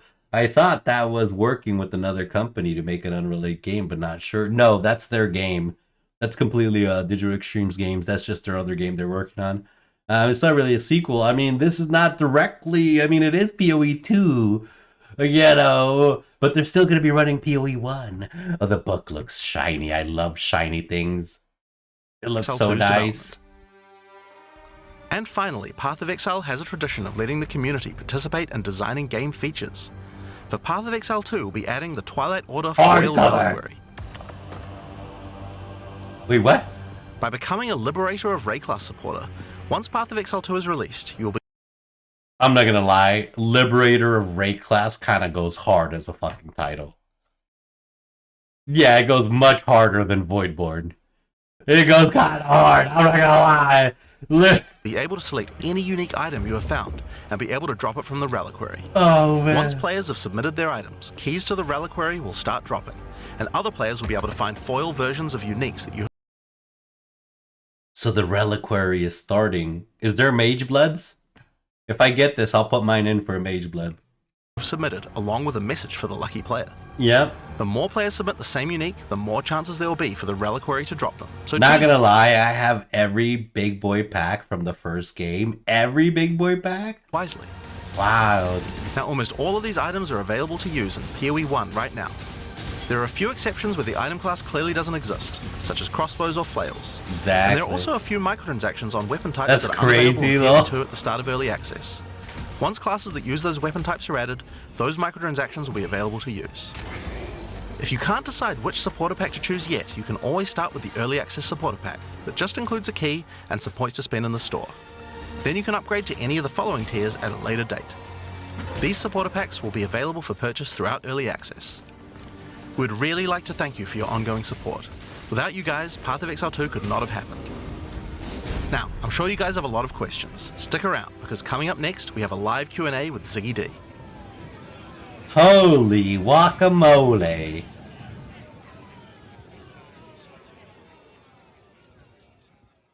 Except the very first one from the closed beta. Is that the one with the Kiwi funny? Wow, wow, wow, wow. What can we say about PoE 2? On the Warrior, you can... I mean... Yeah, sadly. Oh no, funny. That's the most important one. No. I mean, I consider them like little, little memory things, Like, I was a big Final Fantasy 14 player, so there's certain things that came out during certain times where you're like, yeah, I was here, And I feel like the Kiwi was one of those things. If you have it, it feels like you were there, and if you don't have it, you weren't there. That's so sad. But overall, I didn't know how cool GGG was back in the day. A lot of people didn't. Yeah, I don't blame you, brother. Overall, man, I cannot say how excited I am now. Man, my excitement has been reinvigorated and it's gone through the roof. I'm so stoked. It's so crazy.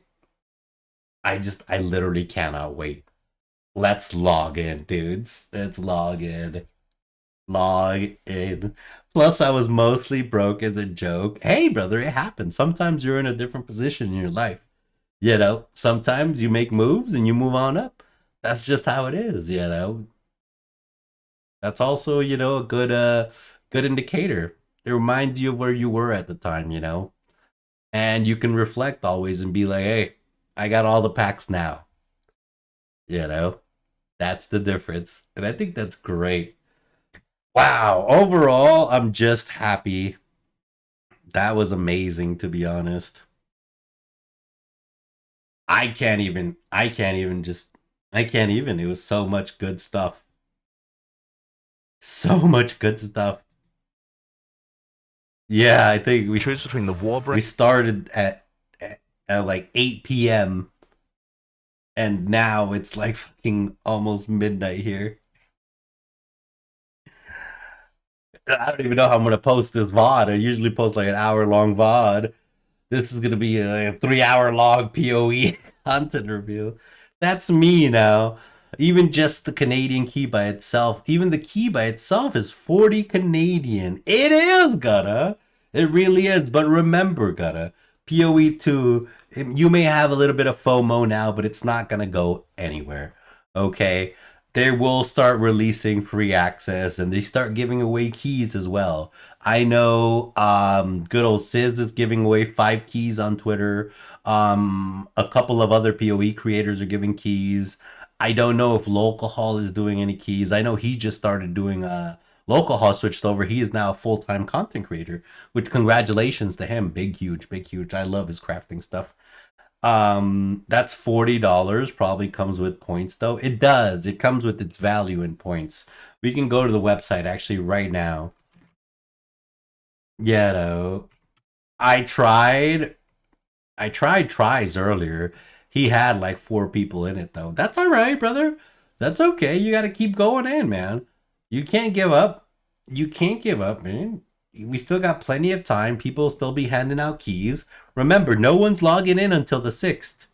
That's still, we got 2 weeks. You know? So, 2 whole weeks, brother. You know? Yeah, a lot of people are going to be giving out keys. Hell, even Charlie, Moist Critical, got sponsored to play PoE today, which blew my fucking mind. You know, it blew my fucking mind. Oh my god, your tabs? Oh, on my browser? Oh, that's not even anything. Yeah, we actually spent the last 2 weeks cleaning up tabs. Yeah, we spent the last 2 weeks. We had so many videos that we had to get through. Do fucking, you know, just fucking bullshit. We ended up just knocking a whole bunch of them out of the last like 2 weeks. So now we're clearing up. We only got one things, and then we got this one, and then this one. See, it's not that bad. Yeah. There it is. Oh shit, that was cool. I want to watch Charlie play PoE 2. Well, he did. He did. I think his VOD's up if you want to watch it. Yeah, let me see. Penguin Z0. He did it, which blew my mind. Fucking blew my PoE 2 hype, bro. And he was playing. Where is it? Oh, it's on his lives. You go with live tab. PoE 2 hype. As you progress, you'll be able to gain boons from the gym, which will help you on your journey. I'm in the wrong category. Yeah. Oh. Oh, did he end up playing, or was he just watching this? Trials from Warframe. Each room has a Oh, he ended up just watching this. Oh, he got to try it out? No, he was just watching. He got sponsored to watch the video. Yeah, this is a hashtag ad. FBI, open up! Yeah, it was a sponsored stream if anyone was wondering. Yeah, everyone had, like, PoE players had to be wondering. Like, what the fuck? Penguin Z0 playing PoE 2 is insane. It was. When I logged on today and I saw the title of his stream, I was like, what? PoE 2 hype. Charlie doesn't play PoE. You know? Hi, Chaos. Good morning. How are you today? How is it in beautiful, sunny England? England. Let's put some jams on. I guess we'll put our other playlist on. Where is it? It should be here. Remixes and covers.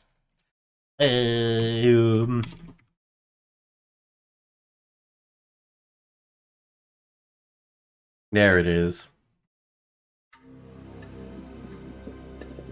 Thank you, everyone, for being on time. All right. Let's see what else we got into today. So here are the supporter packs.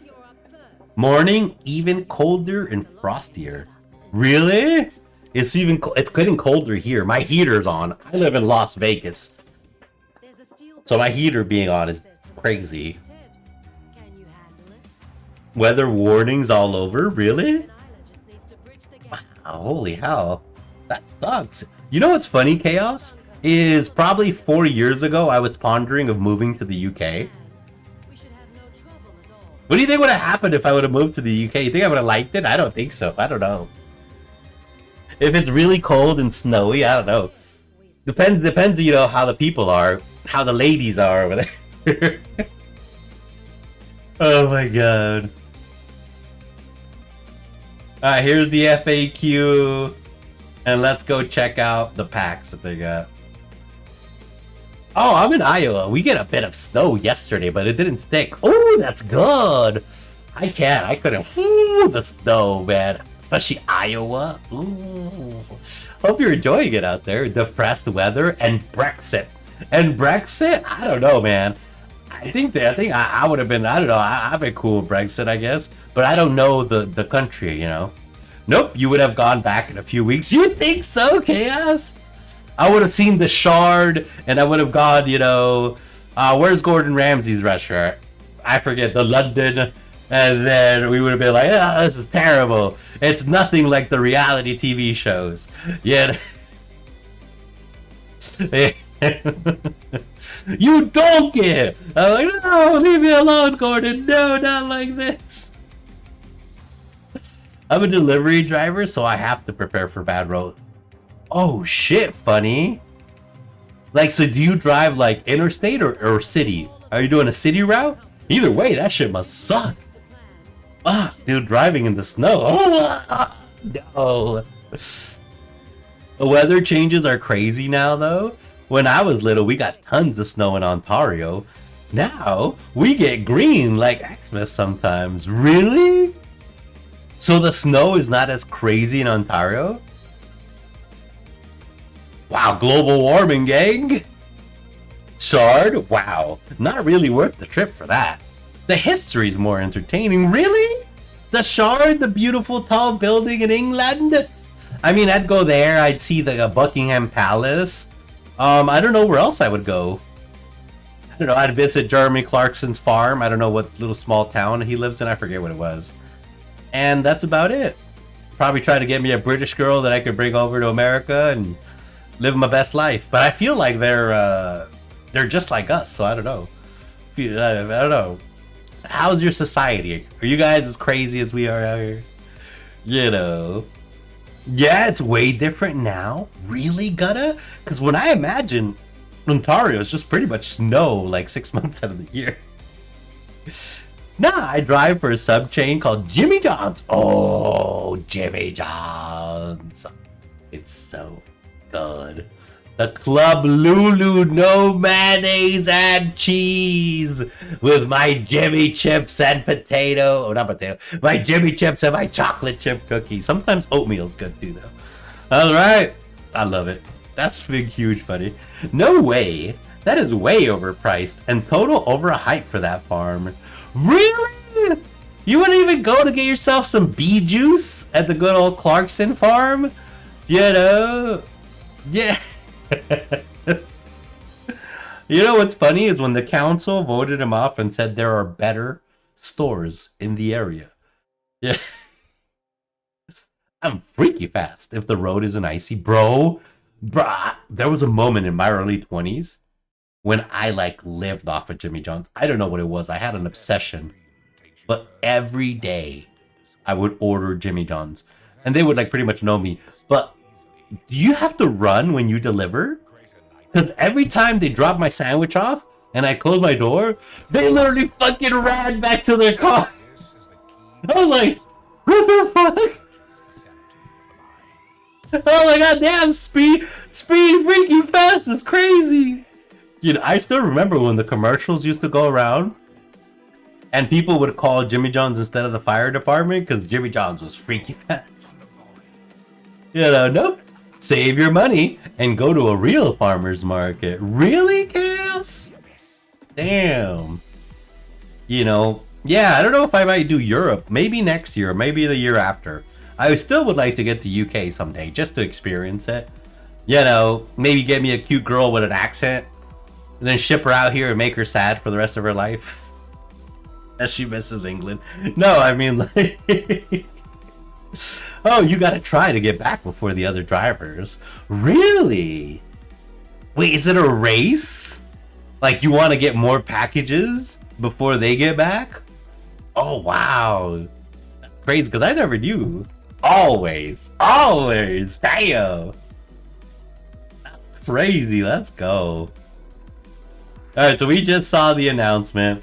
So this is the early access supporter pack. You snooze, you lose. Literally. Wow, so do you get like bonuses or do you get paid for delivery? That's so cool.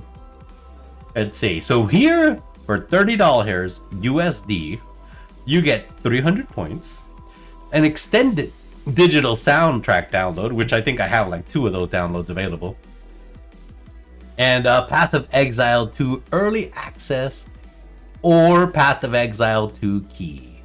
What does that mean? Early access or key? Or? Yeah, and sometimes there are like catering orders with like $50 tips on them. Oh shit, y'all deliver those too? God damn. Deliver the big old catering orders too? The big old subs? That's big, huge. Why would you do this? Imperfection. It must be replaced. It must be reshaped. So in case you don't want to play until the full game release. Oh! To me, Exile, quickly. Wait! But the game is free! Oh, that probably means a key you can give to a friend. Oh! True! Because I bet you GGG probably didn't give Sizz 5 keys. Sizz probably bought 5 keys and gave them out. Or maybe he probably bought 4 keys and gave them out. He probably got 1. Right! Makes sense. Makes sense. Oh yeah, true, yeah. He might have bought the $480 pack and you get 4 extra keys with it? What? What? Okay, you get 1 key with this one. That's a $60 pack. The $100 pack is the one we want. Is this with the hideout? The Dreadnought hideout is $100! Oh my god, I'll be eating ramen this week, son. Oh my god. Got the key. Key. Oh, here we go. Plus 1 key. Oh, cool. Only $100. Yeah. So you get plus 1 key and the $160 pack. So you get 2 keys here. And then you get plus 2 keys and another key. So you get 3 keys here. And you get I'm so sorry, Father. 5 keys here? 2 early access keys, plus 1 key, plus 1 key, and plus 1 more key. So that's 5 keys. On top of that, you don't need to use that key for yourself, because if you spend $480, you automatically get a key. So you... Oh, shit. So Sizz just bought this key. Okay. Genius. Gutter genius, yes. He bought the fucking spicy pack day 1 and got 5 keys to give away. Very good. Because he already has big boy packs. He knows he's got a key coming for him. Yeah, and if you buy the big boy pack, you got another key coming for that. You know, the last one is giving me She-Hulk vibes. The second to last one, no likey. You know likey? I don't like it either. I'm not a big fan. But they're doing much more. They added a green shield, an emerald like shield, so one of your ascendancies, I believe the warrior, that looks kind of like this. So I think they're kind of playing on that emerald Karui theme. That's what I figured. You got some good figuring math. You got a good noodle up there. Them 3 brain cells are firing pretty hard. My 3 are hanging out. One of them is on duty, I think. If it was purple, I'd be down. Oh, purple's the best. Purple is the best. Wow, so you get this, this, and this. Alright. Cool, neaterino. Well, I guess we could open a package on camera. Let me see what we got over here. Well, I think we got some. See?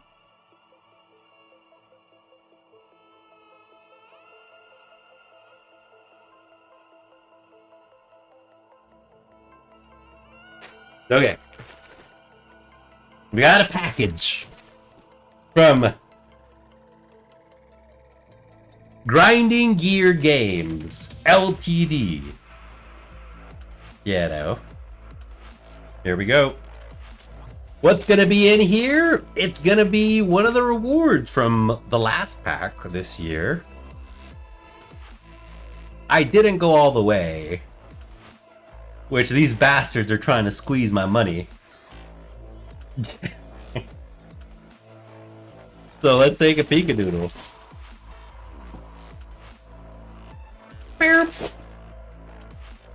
Hopefully they will be available for a few months, and I can probably upgrade to the next pack every 3 to 4 weeks. They will.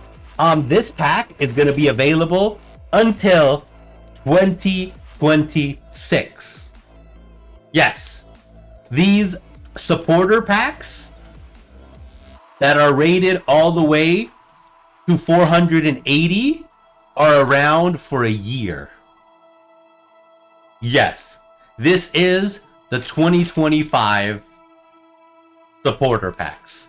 They also come out with individual supporter packs for leagues, which are the league packs, but these are the yearly supporter packs. So this is part of last year's pack. Hoodie hype? No, I didn't get the hoodie, Chaos. I didn't. It just says throughout early access. No, it does, but early access is gonna be until they release the game. So that could be a whole year or even longer. You know? I'm assuming it's probably gonna be a year. Oh, wait! Wait a second!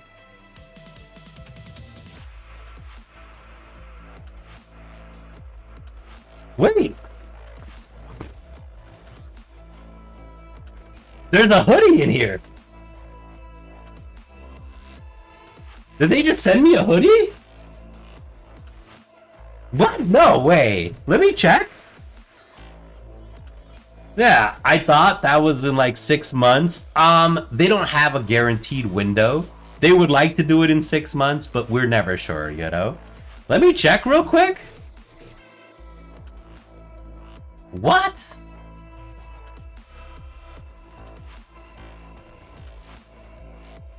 Wait, did they take off? Oh, yeah, here they are.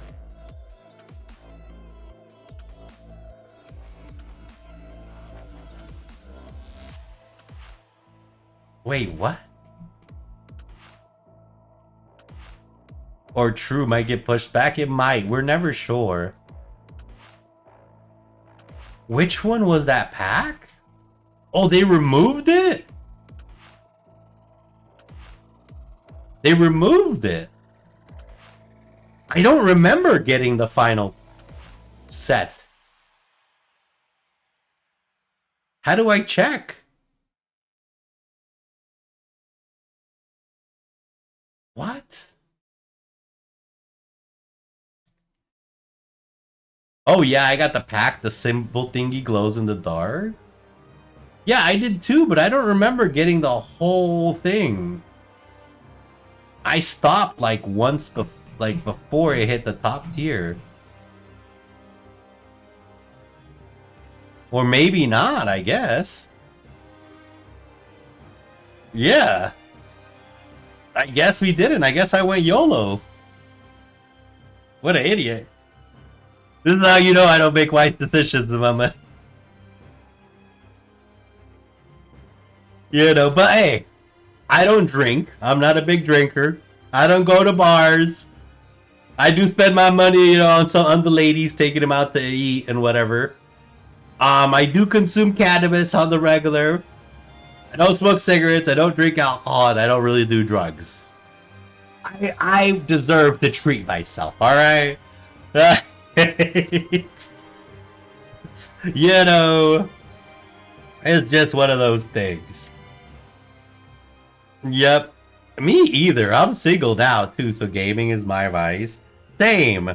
You know, and when I say I take the ladies out, I mean I don't have a girlfriend. I just take friends out, and you know we have fun.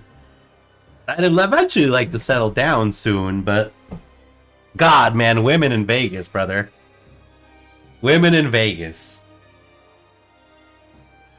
You know, you could look on the website under the account and view what pack on the wiki, but that's a lot of work. No, actually, I think there's a way to do that. Hold on. They took out the packs for the last one. But I think you're right. It's not in that, but it's in going into my own account. Oh, am I not logged in here? Oh, no wonder. I'm not logged into here.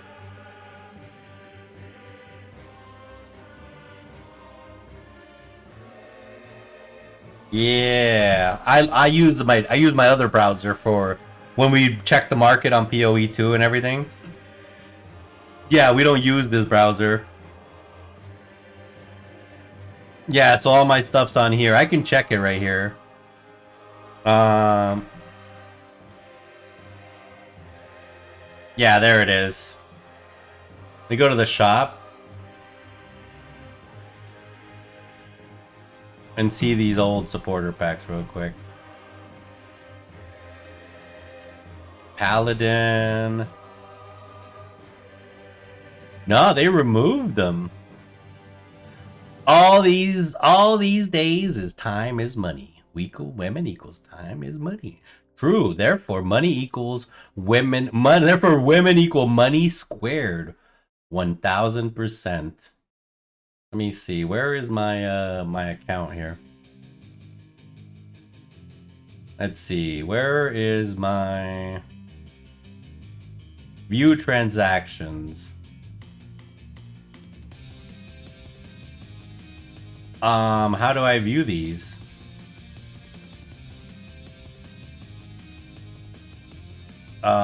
Sacrificial.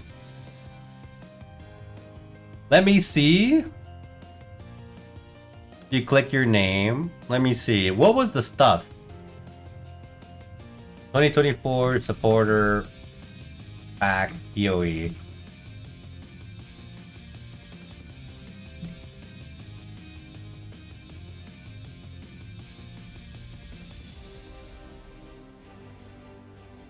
The 60 USD, the 100, the Karui, the Enigma hideout. I didn't get the last one. I only got this. This gives me the hoodie, yeah.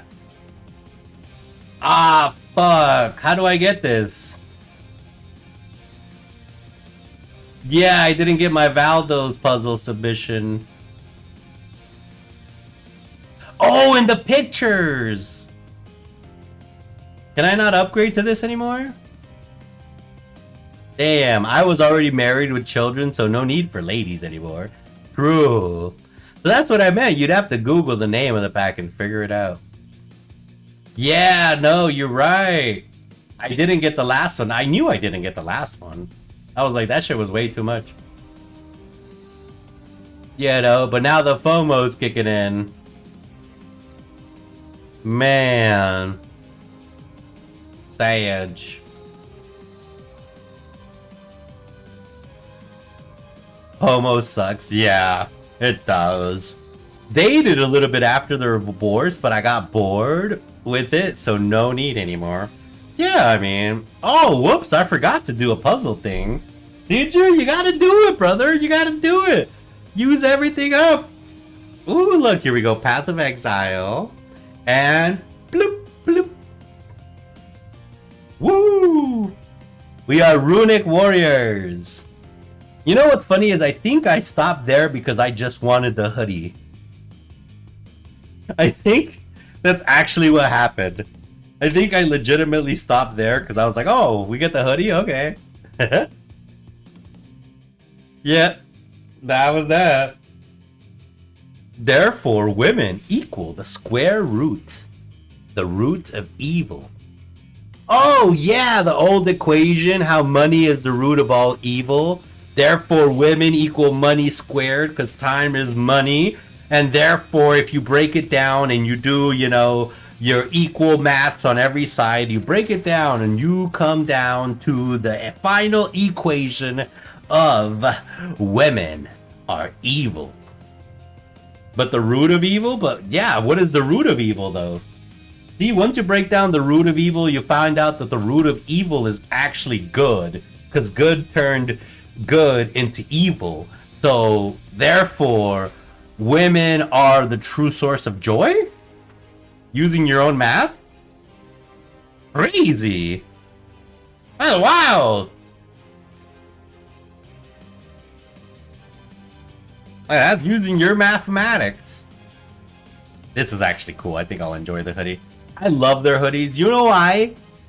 I love hoodies that zip up. If you've been here for this channel for any time, you've seen all my hoodies and they zip up. They're all zip up hoodies. I have a problem. And they offer a zip up hoodie. Look at this. That's cool. The Path of Exile in the front. And then we got the Rune Master in the back. Look at that. They said this glows in the dark. Does this glow in the dark? Does it really?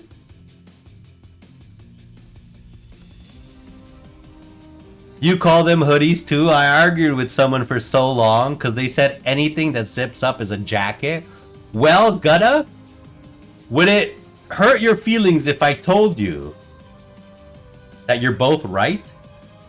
Because this is a hooded sweatshirt, which is a hoodie, that's a sleeve, but it is also has a zip up, which makes it a jacket. You know? Nah, it's a zip up hoodie.